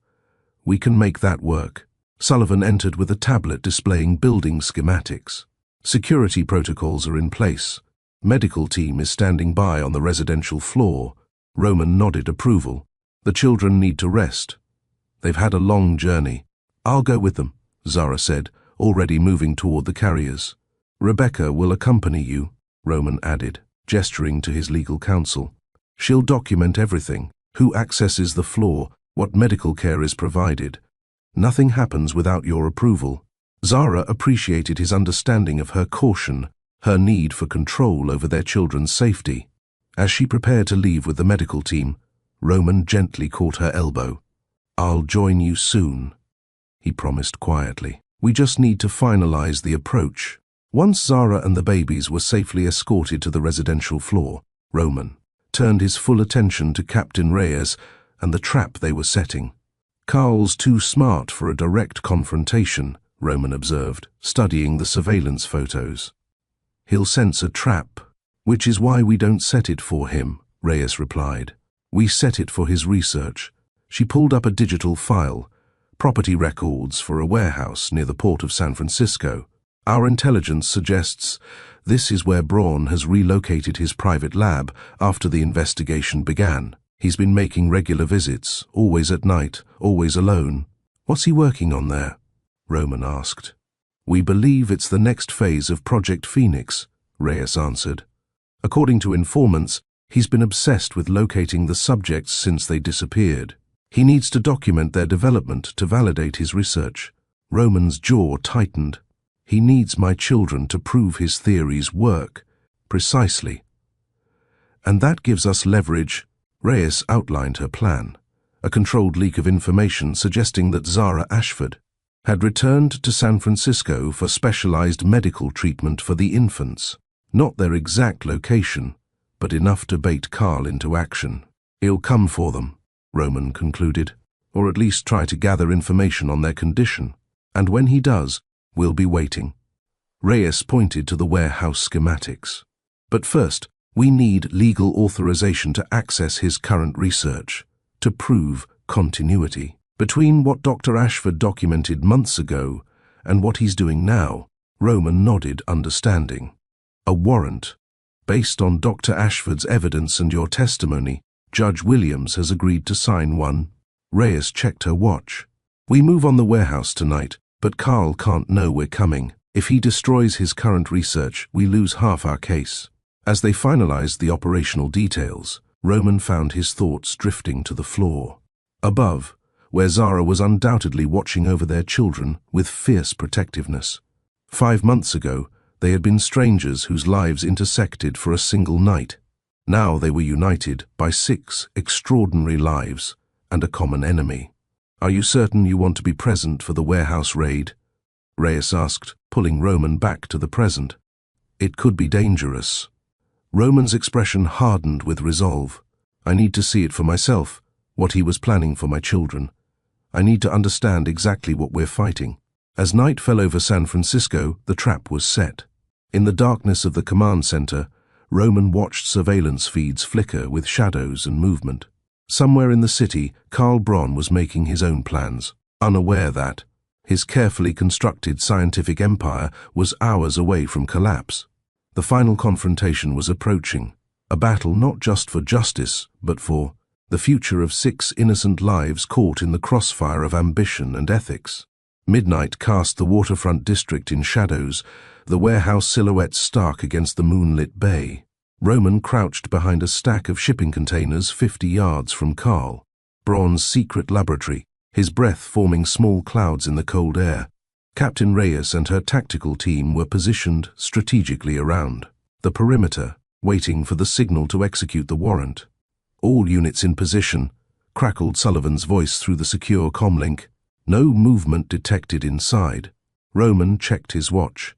2:17 a.m. The raid was scheduled for 2:30, giving the team time to ensure all escape routes were covered. He hadn't planned to be here personally, had promised Zara he would remain at the safe house with her and the children. But something had drawn him to this moment, this confrontation. Perhaps the need to face the man who had manipulated their lives so completely. "Movement at the east entrance," reported one of Reyes's officers suddenly. 2 subjects entering. One matches Braun's description. Roman tensed. Karl had arrived earlier than his usual pattern suggested. The operation timeline accelerated instantly. "All units prepare to move on my mark," Reyes commanded, her voice steady through the comlink. "Remember, we need the evidence intact." The warehouse stood silent and dark, its corrugated metal walls concealing whatever illicit research continued inside. Roman watched as tiny red laser dots appeared on the building's access points, the tactical team's targeting systems activating. "Execute," ordered Reyes. What happened next occurred with such explosive speed that Roman would later struggle to sequence the events properly. The tactical team breached 3 entrances simultaneously, flashbang grenades temporarily illuminating the night like lightning. Shouts of "Police!" echoed across the waterfront as officers stormed the building. Then, impossibly, gunfire erupted from inside. "Taking fire," shouted an officer through the comm. Multiple armed subjects inside. Roman's blood froze. Karl had been expecting them. Somehow he had known. Captain Reyes barked orders for reinforcements as the tactical team returned fire. Roman crouched lower behind the shipping container, his heart hammering. This wasn't supposed to happen. Karl was a scientist, not a paramilitary commander. His phone vibrated.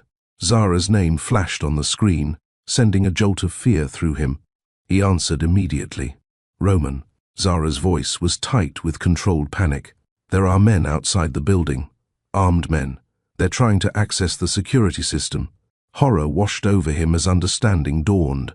The warehouse raid wasn't the real operation. It was a diversion. Karl's primary target had always been the children. "Lock down the floor," Roman ordered, already running toward his vehicle. "Sullivan has a security team with you." "I'm on my way. Hurry," Zara whispered before the line went dead. Roman sprinted to his car, adrenaline flooding his system. "Captain Reyes," he shouted into his comlink. "It's a diversion. Karl's men are attacking the safe house." Reyes's curse was eloquent in its brevity. "I'm dispatching units to your location now." "How many attackers?" "Unknown," Roman replied, gunning the engine and peeling away from the waterfront. "But they're after the children." The drive from the port to Pacific Heights normally took 20 minutes. Roman made it in 8, running red lights and using side streets to avoid late-night traffic. His mind raced with calculations and contingencies. The safe house had state-of-the-art security, and Sullivan had stationed 6 former Special Forces operators to protect Zara and the babies. But if Carl was desperate enough to engage in open gunfire with police, what else might he attempt? Roman screeched to a halt 2 blocks from the safe house, immediately noticing the unmarked van parked at an odd angle near the service entrance. 3 men in tactical gear were attempting to override the building's security panel while a 4th stood watch, an assault rifle held at the ready. Taking cover behind a parked car, Roman assessed the situation. Sullivan's team would be defending the residential floor, but these attackers were clearly professionals. He needed to alert them to the exact entry point being targeted. He texted Sullivan a terse update, then observed as one of the men at the panel gave a thumbs up to the others. They had breached the outer security system. Roman couldn't wait for police backup. He reached into his glove compartment and removed the handgun Sullivan had insisted he carry, a weapon he had never expected to use. The weight of it felt foreign in his hand as he checked that it was loaded. The 4 men moved toward the service entrance, their movements coordinated and practiced. Roman circled around parked cars, using the shadows for cover as he approached from their blind side. He wasn't a soldier or a marksman, but he had the element of surprise. When he was 15 feet away, Roman stood and aimed the gun at the group. "Stop right there," he commanded, his voice carrying in the quiet street. The men whirled, weapons raising. Roman fired twice into the air, not aiming to hit, but to create noise and confusion. The sound echoed between buildings like thunder. The diversion worked. The attackers scattered for cover, momentarily disoriented. From within the building, Sullivan's security team responded immediately to the gunfire, lights flashing on as armed guards appeared at windows and doorways. "We've got hostiles at the service entrance," Roman heard Sullivan bark through his earpiece. 4 armed subjects. Mr. Bartlett is engaged with them outside. The next moments passed in a blur of movement and sound. 2 of Carl's men opened fire on the building while the other 2 turned their attention to Roman. Bullets struck the car he had ducked behind, shattering glass and puncturing metal. Roman moved low and fast, seeking better cover as the exchange of gunfire intensified. Sullivan's team returned fire from defensive positions, pinning down the attackers attempting to enter the building. Police sirens wailed in the distance, growing louder as reinforcements approached. Carl's men must have heard them too. Their tactics suddenly shifted from offensive to escape. They began retreating toward their van, providing covering fire for each other. Roman saw his opportunity. 1 man lagged behind the others, attempting to retrieve something from the ground, a dropped communication device. Roman lunged from his position, tackling the man with a force born of desperation and rage. They hit the pavement hard, the attacker's weapon skittering away across the asphalt. The man fought viciously, landing a crushing blow to Roman's ribs that knocked the wind from his lungs. Stars exploded across Roman's vision as he gasped for air, but he maintained his grip on his opponent's tactical vest. This man had come to take his children. Nothing else mattered. With a surge of adrenaline, Roman flipped the attacker over, pinning him to the ground. "Who sent you?" he demanded, punctuating the question with a sharp blow to the man's face. The attacker spat blood and laughed. "You're too late. Check your primary security, rich man." Cold dread washed over Roman as the implications registered. This attack was another diversion. The real threat was already inside. He struck the man hard enough to render him unconscious, then sprinted for the building's main entrance. Sullivan met him in the lobby, face grim. "We have a breach on the medical floor," Sullivan reported tersely. 2 subjects somehow accessed through the ventilation system. They've disabled the cameras. "Zara and the children?" Roman demanded, already moving toward the stairs, unwilling to risk an elevator. "Still secure in the panic room, but we can't establish communication. The system's been jammed." Roman took the stairs 3 at a time, his lungs burning, his ribs screaming in protest where the attacker had struck him. The medical floor was 3 levels up, an eternity away while his family was in danger. He burst through the stairwell door onto the medical floor, Sullivan close behind. The hallway was eerily quiet, the usual electronic hum of medical equipment silenced. Emergency lighting cast everything in a dim red glow, indicating that the main power had been cut. "The panic room is this way," Sullivan whispered, leading Roman down a corridor to the right. They moved silently, weapons ready, checking each doorway and intersection. The floor had been designed as a private medical facility with treatment, rooms and recovery suites surrounding a central nursing station. The panic room was located behind what appeared to be an ordinary supply closet, a reinforced safe space with its own oxygen, power, and communication systems. As they approached the nursing station, movement flashed in Roman's peripheral vision. He turned, just as a figure emerged from a darkened doorway, the barrel of a gun glinting in the emergency lights. And, just as a figure emerged from a darkened doorway, the barrel of a gun glinting in the emergency lights. "Down!" Sullivan shouted, shoving Roman aside as gunfire erupted. Sullivan returned fire, forcing the attacker back into the room. Across the station, a second armed man appeared, his weapon trained on them. "Carl wants the specimens alive," the man called out. "You two are expendable." The calculated coldness of the statement ignited something primal in Roman. These men saw his children as lab specimens, as research material to be collected. Rage, unlike anything he had ever experienced, flooded his system. Before Sullivan could stop him, Roman charged the second attacker. Moving so quickly, the man barely had time to adjust his aim. The gun discharged, the bullet grazing Roman's shoulder in a line of fire. Roman didn't slow, crashing into the attacker with the full force of his momentum. The impact sent both men slamming into a medical cart, instruments clattering to the floor around them. Roman felt no pain, no fear, only the absolute necessity of eliminating the threat to his family.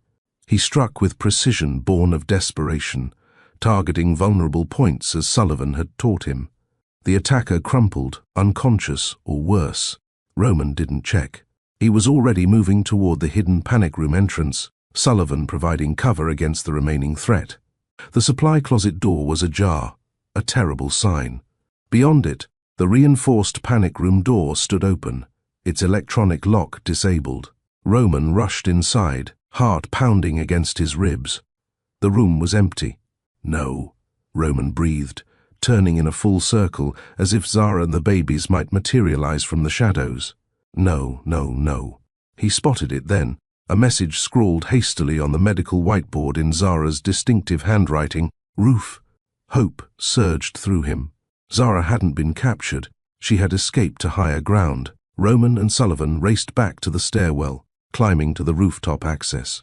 As they burst through the door onto the open roof, the scene before them froze them in place. Carl Braun stood near the helicopter pad, his thin frame silhouetted against the city lights. Beside him, two more armed men flanked Zara, who held Aiden protectively against her chest. Behind them, a black helicopter sat with rotors already spinning, its downdraft whipping Zara's hair around her face. The other 5 babies were nowhere in sight. "Roman Bartlett," Carl called over the noise of the helicopter. "How convenient that you could join us for this momentous occasion." "Let her go, Carl," Roman shouted, moving slowly forward, hands raised to show he was no longer armed. Sullivan remained by the door, his weapon lowered but ready. Carl smiled, the expression devoid of warmth. "You misunderstand the situation entirely. Dr. Ashford and these extraordinary infants are the culmination of my life's work. They're coming with me to complete the documentation. The only place you're going is prison," Roman replied, still advancing cautiously. "The warehouse raid recovered all your research. It's over." A flicker of uncertainty crossed Carl's features, quickly masked. A setback, nothing more. "The proof of concept is what matters." He gestured to Aiden. "These children represent the future of human genetic advancement. They're not research subjects," Zara said, her voice steady despite the fear evident in her eyes. "They're our children." Carl laughed dismissively. "Your maternal attachment is an interesting side effect, but ultimately irrelevant to the scientific achievement they represent." Roman was close enough now to see the desperation in Carl's eyes, the slight tremor in his hand as he gestured for his men to move Zara toward the helicopter. He was losing control of the situation and knew it. "Where are the other babies?" Roman demanded. "Safe," Zara answered before Carl could speak. "Hidden." Pride and love surged through Roman. Even captured, Zara had protected 5 of their children. Carl only had Aiden. Sirens wailed from the streets below as police reinforcements arrived. Spotlights suddenly illuminated the rooftop as a police helicopter appeared above. Its speaker blaring, "This is the San Francisco Police Department. Put down your weapons and surrender." Carl's face contorted with rage. "No," he shouted. "They're mine. My research, my achievement." He lunged toward Zara, reaching for Aiden. Roman reacted instantly, throwing himself between them. Carl's momentum carried them both to the ground. Aiden wailed in fear as Zara stumbled backward, away from the struggle.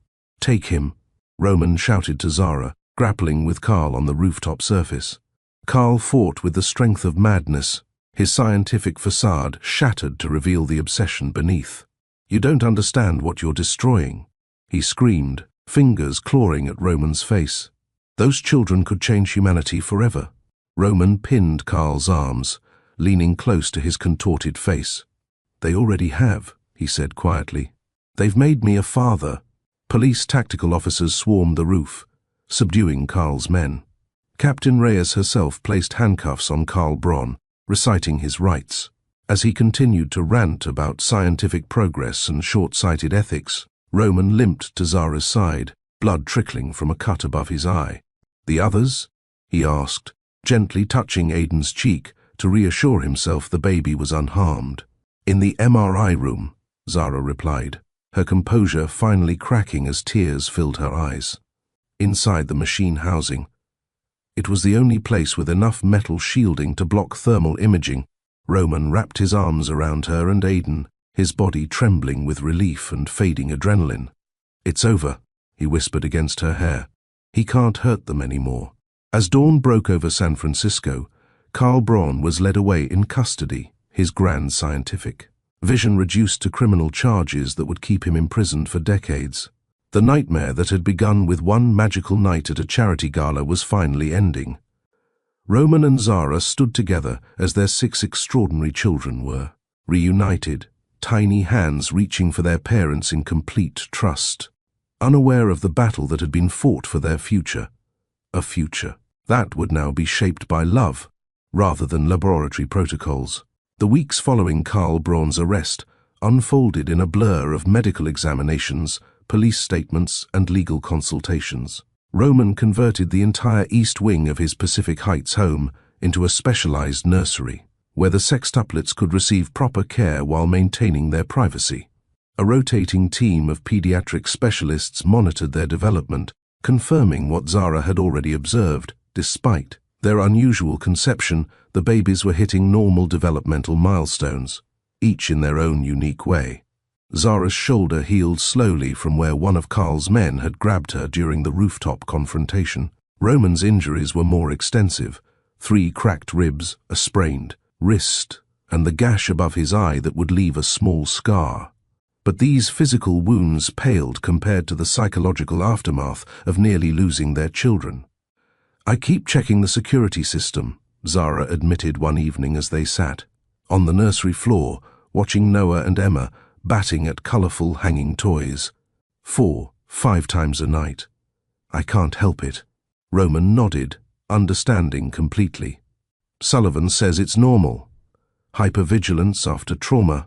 He adjusted Lily's position in his lap, smiling as she gripped his finger with surprising strength. "I've been having the dreams too."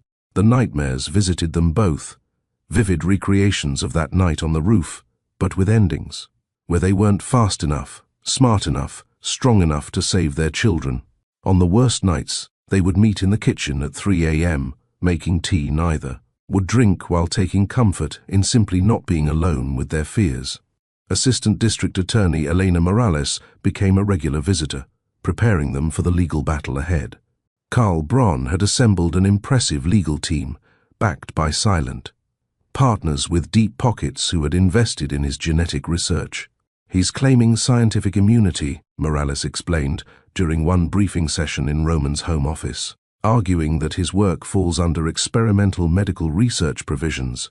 "There's nothing medical about what he did," Roman countered, anger evident in his clipped tone. "He manipulated human genetics without consent for his own glory." "We know that," Morales assured him. "But his defense is trying to frame this as a scientific breakthrough that justifies the means. They're citing historical research that was controversial at the time, but later saved lives." Zara, who had been listening quietly, finally spoke. "He doesn't deny what he did to me, does he? The drugging, the manipulation, the unauthorized procedures." "No," Morales confirmed. "His position is that you were a compensated employee who benefited from cutting-edge fertility treatment. He claims the side effects were simply more successful than anticipated." Roman's hand found Zara's, squeezing gently. The legal maneuvering disgusted them both, but they remained united in their determination to see Carl face justice. The grand jury indictment came down 3 weeks later, 47 counts including unauthorized human experimentation, assault, fraud, practicing medicine without proper licensing, and kidnapping. Carl was denied bail, deemed a flight risk with international connections. While the legal process ground forward, a different challenge emerged. News of the miracle sextuplets and the biotech scandal behind their conception spread rapidly through medical circles before hitting mainstream media. Reporters camped outside Roman's building, hoping for a glimpse of the babies or a statement from their parents. "Genetic wonder babies, billionaire's secret family revealed," screamed one particularly sensationalist headline. "Biotech Frankenstein creates superchildren," claimed another. "They're treating our children like science fiction," Zara said, tossing aside a newspaper in disgust. "Not as 6 tiny humans who deserve privacy and dignity." Roman's public relations team advised a controlled narrative, a single interview with a respected journalist who would tell their story accurately while respecting boundaries around the children. After much discussion, Zara reluctantly agreed. The resulting article in The New Yorker presented a nuanced portrait of 2 parents protecting their unusual family from both a scientific megalomaniac and public curiosity. The journalist described the babies without exploiting them, focused on the ethical violations rather than sensationalizing the genetic aspects, and painted Carl Braun as what he truly was, a researcher whose ambition had overridden his humanity. Public sentiment shifted noticeably after the article. While curiosity about the sextuplets remained high, the tone changed from voyeuristic to supportive. Cards and letters arrived daily, many from parents of multiples offering advice and encouragement. "This one's nice," Zara said, reading from a handwritten note. "A mother of quadruplets in Minnesota. She sent homemade booties, 4 pink, 2 blue." Roman smiled, watching Aidan sleeping peacefully in his arms. The smallest of the 6 had grown stronger each day, his initial breathing difficulties gradually improving. "We should send her a thank you note." "Already drafted," Zara replied, setting the letter aside. "Though I told her we're only using their first initials in any correspondence." Their protective measures had become second nature, never posting photos online, using code names. With medical providers, maintaining multiple security systems monitored around the clock. The fear of Carl's wealthy backers attempting to continue his work remained a constant undercurrent in their lives. Summer faded into fall, and fall chilled into winter. The baby's first Christmas approached, a milestone neither Roman nor Zara had expected, to celebrate together when they'd met at that charity gala nearly a year before. "I never decorated for Christmas," Roman confessed as they assembled a noble fur in the main living room, carefully positioned away from curious hands and newly mobile babies. "Never saw the point when it was just me." Zara hung a delicate glass ornament on a high branch. "My decorations were always from the clearance section after the holidays. One string of lights that never quite worked right." They looked at each other, both recognizing how profoundly their lives had changed. From strangers sharing one night to partners creating traditions for their extraordinary family. The trial date was set for February, their testimony scheduled for the 3rd week. Neither looked forward to reliving the ordeal in a public courtroom, but both were determined to ensure Carl could never threaten another family. "Do you ever wonder Zara asked one evening as they bathed the babies. In shifts, what would have happened if we'd just met normally? Without Carl's manipulation. Roman gently rinsed shampoo from Mason's dark curls, considering the question. I'd like to think we would have found each other anyway, that some connections are meant to happen, regardless of the circumstances. 6 babies might have been negotiable, Zara teased, wrapping Emma in a fluffy towel. Roman laughed, the sound still rare enough to make Zara smile in response. Maybe we would have started with 1 or 2 and worked our way up. She raised an eyebrow playfully. I'm not ruling anything out, he replied, his gaze warm as it held hers across the bathroom. The moment was interrupted by Lily splashing enthusiastically, soaking them both. Their laughter echoed off the tile walls as they continued the nightly ritual, a chaotic symphony of wet babies, towels, tiny pajamas, and bedtime stories. Later, with all 6 babies finally asleep in their cribs, Roman and Zara stood in the doorway of the nursery, his arm around her shoulders, her head resting against him. I never expected any of this, Roman admitted quietly. After my mother died, I convinced myself that work was enough, that personal connections were unnecessary complications. And now, Zara prompted, looking up at him, now I understand what actually matters. His voice held certainty as he gazed at their sleeping children. Everything I built, everything I achieved, none of it compares to this, to them, to us. Zara reached up, gently tracing the scar above his eye, a permanent reminder of how fiercely he had fought for their family. Worth every battle scar? Every one, he confirmed, turning to kiss her palm. And I'd collect 1,000 more to keep you all safe. As they closed the nursery door quietly behind them, the security monitors glowed reassuringly in the corner. Outside, the city continued its nightly rhythm, unaware of the miracle unfolding. Within these walls, not just the 6 extraordinary lives growing, stronger each day, but the transformation of 2 people who had discovered that sometimes family forms in the most unexpected ways.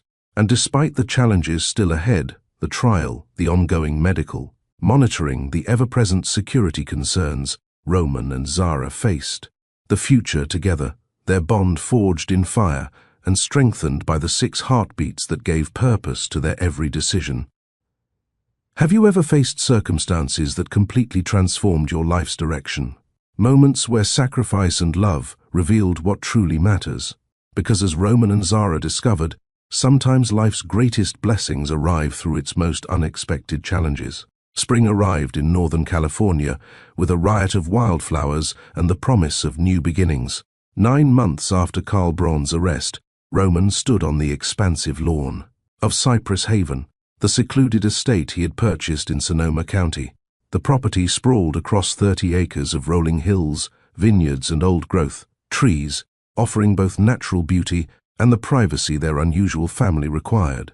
The main house, a modernized craftsman with natural stone and warm cedar, sat at the center of the property, surrounded by gardens and protected by state-of-the-art security systems disguised within the landscaping. A half-mile driveway with 3 separate checkpoints ensured no visitors arrived unannounced. Roman watched as the moving trucks departed, their job complete. The last 6 months in his Pacific Heights home had been necessary but temporary, a fortress rather than a home. This place, with its open spaces and country air, felt right for the next chapter. Is that the last of them? Zara asked, joining him on the lawn. She looked different today, more relaxed than he had seen her since they'd reunited. Her hair was pulled back in a simple ponytail, her clothing casual, her shoulders no longer carrying the constant tension of recent months. All gone, Roman confirmed. The security team will finish the perimeter checks by evening. Zara nodded, her gaze sweeping across the property. It's beautiful here. The children will have space to grow, to run and explore. The thought of their 6 babies, now active 9-month-olds, running through these fields brought a smile to Roman's face. They had already begun showing distinct personalities that amazed him daily. Speaking of the children, Roman said, checking his watch, it's almost time for their afternoon meal. They walked together toward the house, shoulders occasionally brushing, in a comfortable familiarity that had developed between them. The past months had transformed them from reluctant co-parents thrown together by circumstance into partners who moved in synchronized rhythm, anticipating each other's needs in the complex dance of raising sextuplets. Inside the house, the newly assembled nursery buzzed with activity. Sullivan, who had resigned from his security position to become the family's head of household operations, was supervising as two nannies prepared bottles and baby food. "Everything on schedule, sir," Sullivan reported, his former military precision perfectly suited to managing the logistical challenges of 6 babies. Dr. Reeves called to confirm her visit tomorrow for their checkups. Roman nodded appreciation. Dr. Eliza Reeves, a pediatric specialist who had testified against Carl Braun at his trial, had become the children's primary physician. Her understanding of their unique genetic background made her invaluable, and her fierce protectiveness of their privacy had earned both Roman and Zara's trust. The nursery, or the command center as Sullivan called it, occupied the entire east wing of the first floor. 6 cribs arranged in a circle dominated the center of the room, surrounded by play areas, changing stations, and medical monitoring equipment that had become less necessary as the babies thrived. Noah, the firstborn, spotted Roman immediately and pulled himself up on the crib rails, bouncing with excitement. At 9 months, he was already showing signs of his father's analytical mind, observing everything with thoughtful attention before attempting new skills. "There's my boy," Roman said, lifting Noah from his crib. The weight of his son in his arms still amazed him, this small human, who shared his DNA, who looked to him for protection and guidance. For a man who had spent decades believing he needed no one, the fierce attachment he felt toward his children had been a revelation. Zara moved among the other cribs, greeting each child individually. "Hello, sweet girl," she cooed to Emma, who responded with her signature full-body wiggle of delight. "Have you been practicing your new sounds?" Emma immediately launched into a string of babbles, her expressive hands gesturing as if conducting an orchestra. Of all the babies, she was the most communicative, already attempting to mimic words and sounds. Mason, spotting Roman, let out his distinctive belly laugh, a sound so joyful it inevitably made everyone in the room smile. Unlike his more contemplative brother Noah, Mason approached life with unbridled enthusiasm, throwing himself into new experiences with fearless curiosity. "I think someone needs a diaper change before lunch," Zara observed, lifting Lily from her crib. The third-born daughter had her mother's determination and patience, often working tirelessly at new skills until she mastered them. Roman had initially approached fatherhood with academic precision, reading every book on child development and creating spreadsheets to track feeding schedules and growth measurements. But the babies had quickly taught him that parenthood couldn't be managed through data alone. It required presence, intuition, and a willingness to adapt to the constantly changing needs of 6 unique individuals. "Aiden's medicine is due with his next feeding," Roman reminded the nannies, checking the dosage chart posted near the medication cabinet. Though the smallest of the sextuplets, Aiden had made remarkable progress. His early breathing difficulties had resolved, but he still required immune support supplements that Dr. Reeves monitored closely. "Already prepared," Mr. Bartlett confirmed Maria, the day nurse who had been with them since the babies were 4 months old. "And Miss Olivia has been asking for her favorite book all morning." "The one with the rabbits?" Roman asked, smiling as he thought of Olivia's fascination with the illustrations of woodland creatures. She would pat the pages gently, as if comforting the animals in the story. "The very one," Maria nodded. "She refuses all substitutes." Lunch proceeded with the organized chaos that characterized most activities with the sextuplets. Roman and Zara had developed a system, each taking 2 babies while the nannies handled the other 2, rotating to ensure every child received individual attention throughout the day. Roman settled into a chair with Noah and Aiden, balancing both babies as he alternated spoonfuls of pureed vegetables, watching his son's different reactions to the same food. Noah's thoughtful consideration versus Aiden's immediate enthusiasm never failed to fascinate him. "I spoke with Rebecca this morning," Zara mentioned as she wiped sweet potato from Emma's chin. "The final paperwork for the trust is ready for our signatures." The trust was Roman's creation, a legal structure ensuring each child would be financially secure regardless of what happened to their parents, while also protecting their privacy and medical autonomy. No one, not even future guardians, could authorize experimental procedures or research on the children without multiple layers of oversight. Good. Roman nodded. I want that completed before the media attention from the trial verdict resurfaces. Karl Braun's conviction had been front-page news 3 months earlier. 25 years without possibility of parole for his crimes. The scientific community had fractured in its response, with some colleagues denouncing his methods while others privately lamented the loss of his groundbreaking research. The publicity had eventually faded, but Roman remained vigilant about protecting their family from lingering interest. After lunch, while the nannies supervised nap time for 4 of the babies, Roman and Zara took Noah and Lily outside to enjoy the spring sunshine. They spread a blanket on the lawn, creating a safe space for the babies to practice their crawling skills in the fresh air. I think Noah's going to walk early, Zara observed, as their son pulled himself up using Roman's knee for support. He's got that determined look.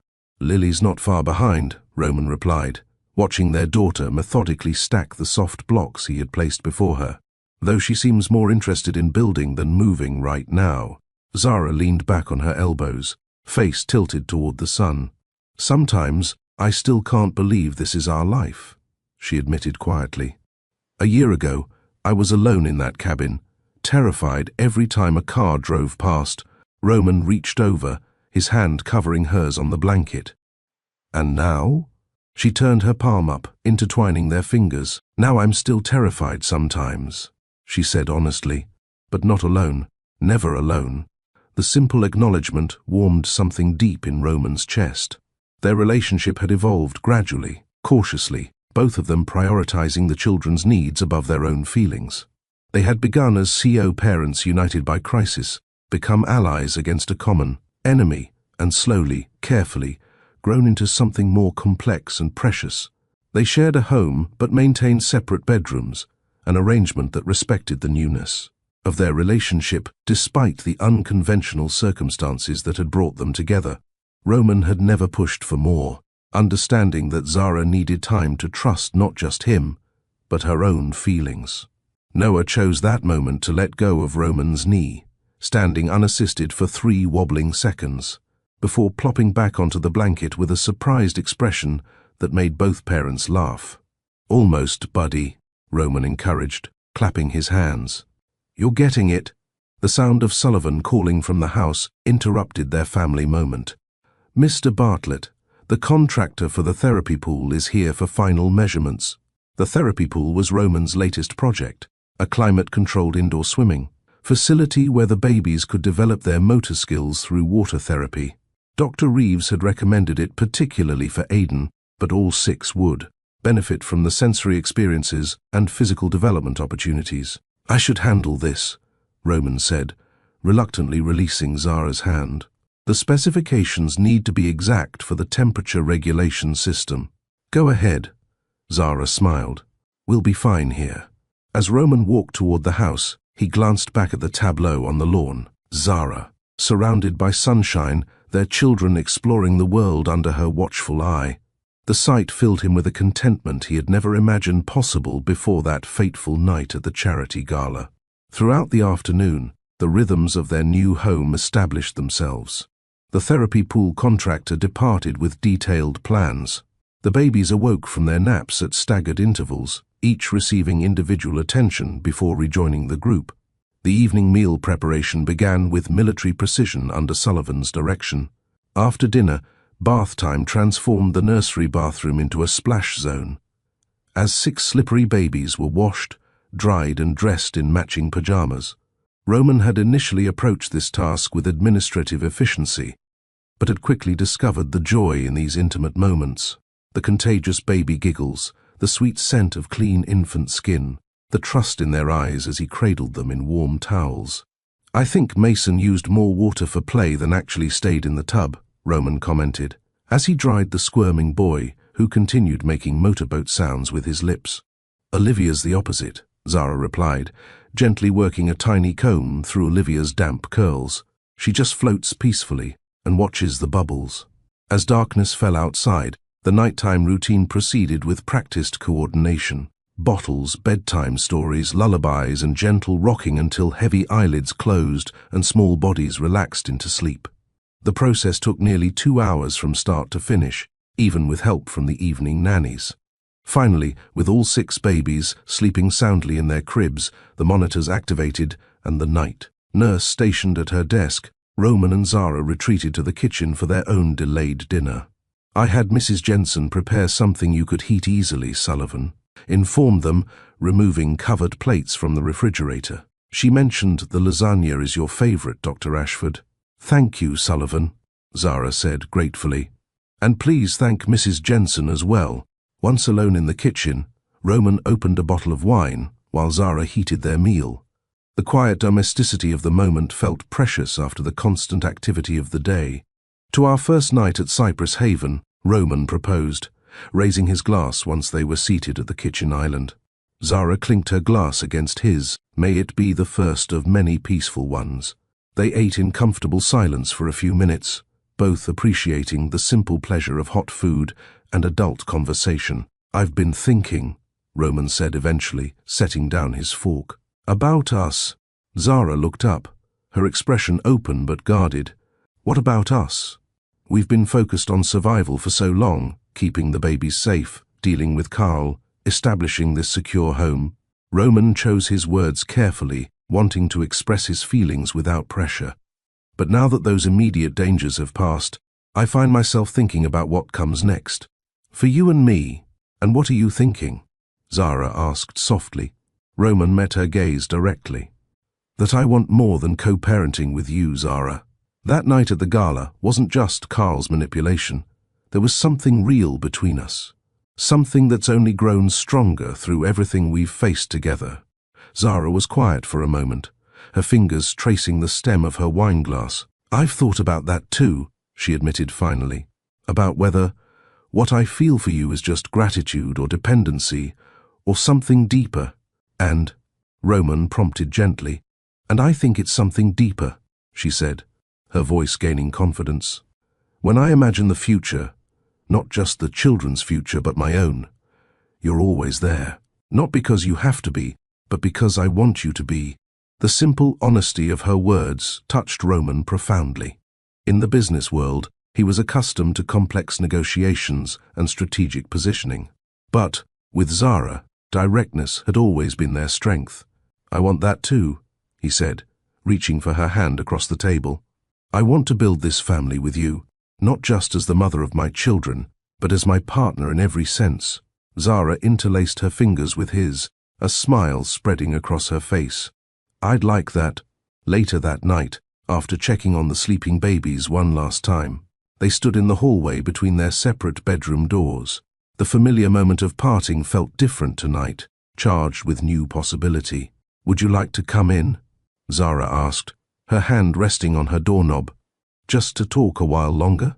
Roman nodded, following her into the room they had designed together, but that he had never entered after dark. The space reflected Zara's essence. Warm colors, scientific journals stacked neatly. On the nightstand, a photograph of all 6 babies framed beside the bed. They sat together on the edge of the mattress, the conversation flowing easily from practical matters of the household to deeper reflections on how far they had come. When Zara leaned in to kiss him, it felt both new and familiar, a homecoming rather than an exploration. "Stay," she whispered against his lips. Roman drew back slightly, searching her eyes. "Are you sure?" "I'm sure," she confirmed. "We've created this family in the most unusual way imaginable. Maybe it's time we did something conventional and fell in love properly." "I think," Roman said, brushing a strand of hair from her face, "that I started falling the moment you challenged my view of the city lights on that balcony." As they settled into each other's arms, the baby monitor on the nightstand glowed softly, a reminder of the extraordinary circumstances that had brought them together and the 6 miracles sleeping peacefully down the hall. Tomorrow would bring new challenges, developmental milestones to celebrate, medical checkups to manage, security protocols to maintain. But tonight, in the quiet of their new home, Roman and Zara began building the foundation of something just as important as the practical aspects of raising their children, a relationship chosen freely, grown through shared purpose and deepening affection. From the chaos of their beginnings, order had emerged. From danger had come safety. From strangers thrust together by manipulation had come a family bound by love. And as they drifted to sleep in each other's arms, both felt the certainty that, whatever challenges tomorrow might bring, they would face them together.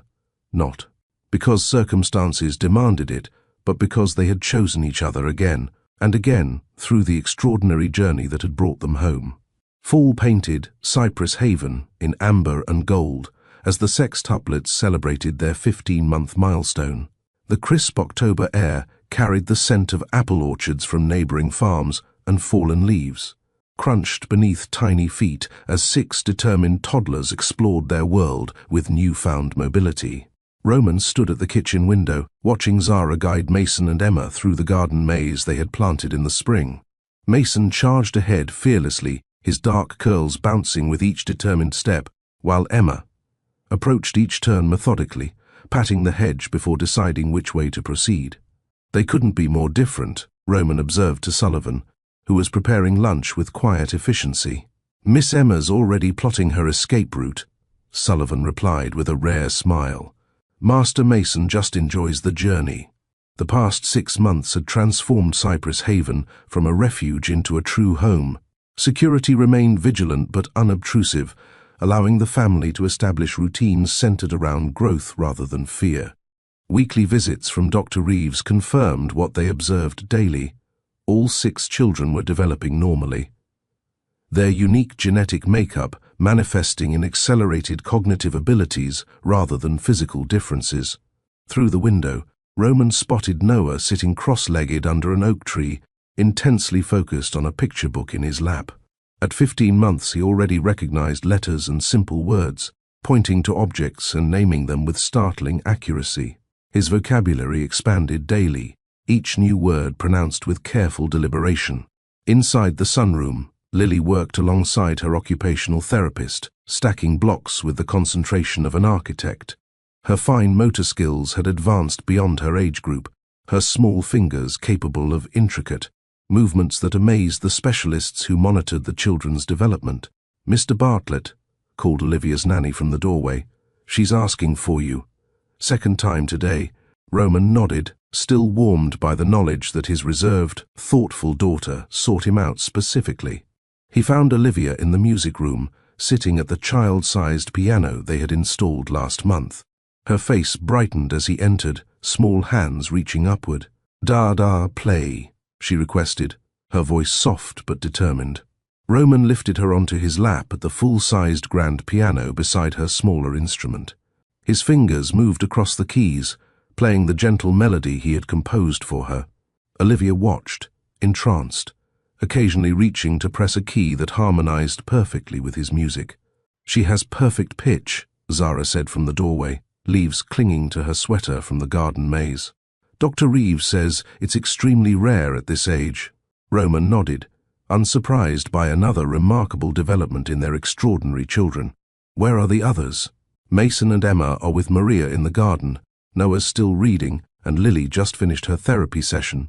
Zara came to sit beside them on the piano bench. "Aiden?" "Napping after his treatment," Roman replied. Though the smallest of the 6, Aiden had made tremendous progress. His immune system had strengthened considerably, allowing him to participate in most activities. With his siblings, though he still required supplemental therapy twice weekly, Olivia placed one small hand on her mother's cheek, the other on her father, bringing them closer together in a gesture that made both parents smile.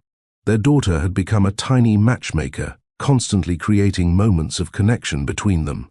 "Smart girl," Zara murmured, leaning in to kiss Roman softly. Their relationship had deepened naturally over the months, growing from cautious affection to committed partnership. They shared not only parenting responsibilities, but genuine joy in each other's company. Roman had officially moved into Zara's room 3 months ago, though they maintained his former space as a private office where he could work remotely while remaining close to the family. Evening brought the controlled chaos of the family dinner routine. 6 high chairs arranged around the adults' table, 6 different reactions to the seasonal vegetable soup Mrs. Jensen had prepared. Noah methodically separated each ingredient before tasting. Lily insisted on holding her own spoon despite the mess. Mason devoured everything enthusiastically, while Emma inspected each bite. Aidan needed gentle encouragement, while Olivia waited to see her parents eat before trying her own portion. After baths and bedtime stories, with all 6 children finally asleep in their transitional toddler beds, Roman and Zara retreated to their favorite spot, the glass-enclosed porch overlooking the valley, where a small fireplace kept the October chill at bay. "I received an interesting call today," Zara mentioned, as they settled onto the cushioned swing. "Stanford's Genetic Research Department wants me to consult on their new ethics guidelines." Roman raised an eyebrow. "Are you considering it?" "I am," she admitted. "Working remotely, of course, but it feels right, using what happened to us to help prevent similar abuses." Roman nodded thoughtfully. "You'd be excellent at identifying the blind spots in their protocols." They sat in comfortable silence, watching moonlight illuminate the mist rising from the valley. Roman's arm wrapped around Zara's shoulders as she leaned against him, both reflecting on how far they had come from that night at the charity gala. "I found something strange today," Zara said suddenly, reaching into her pocket. "When I was organizing the children's health records," she handed him a small photograph, an ultrasound image from her pregnancy. Roman studied it carefully, noticing a small mark circled in red pen. "What am I looking at?" he asked. "This marking appeared on all 6 embryos during early development," Zara explained, her voice tight with concern.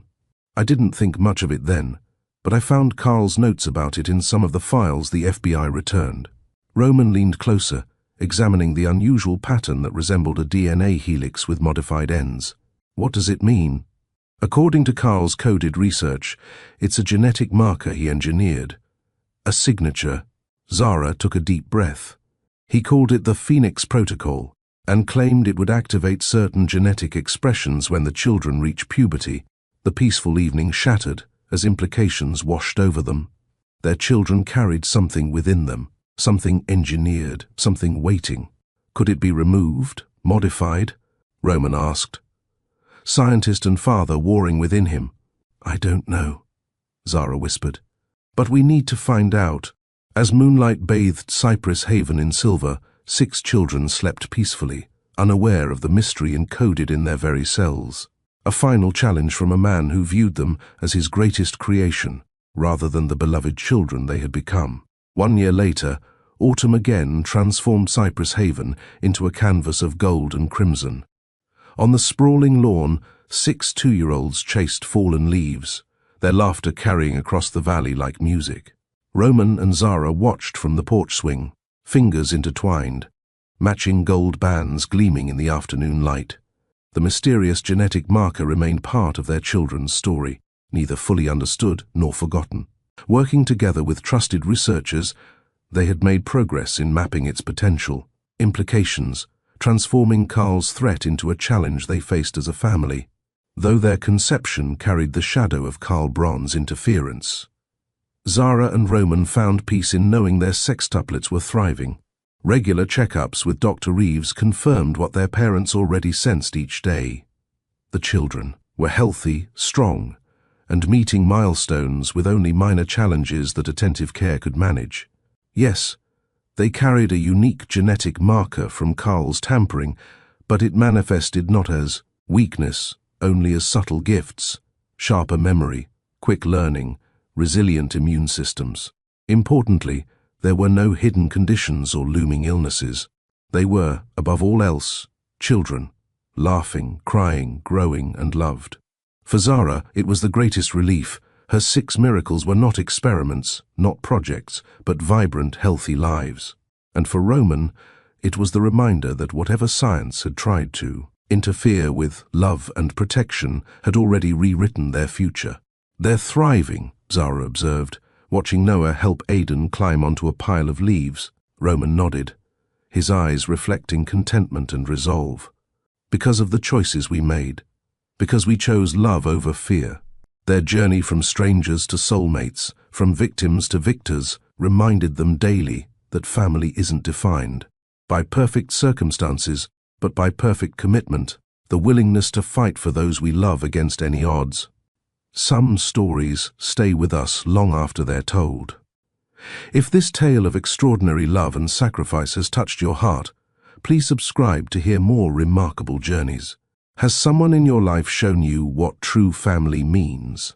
Share your story in the comments below, because in sharing our experiences, we discover we're never truly alone.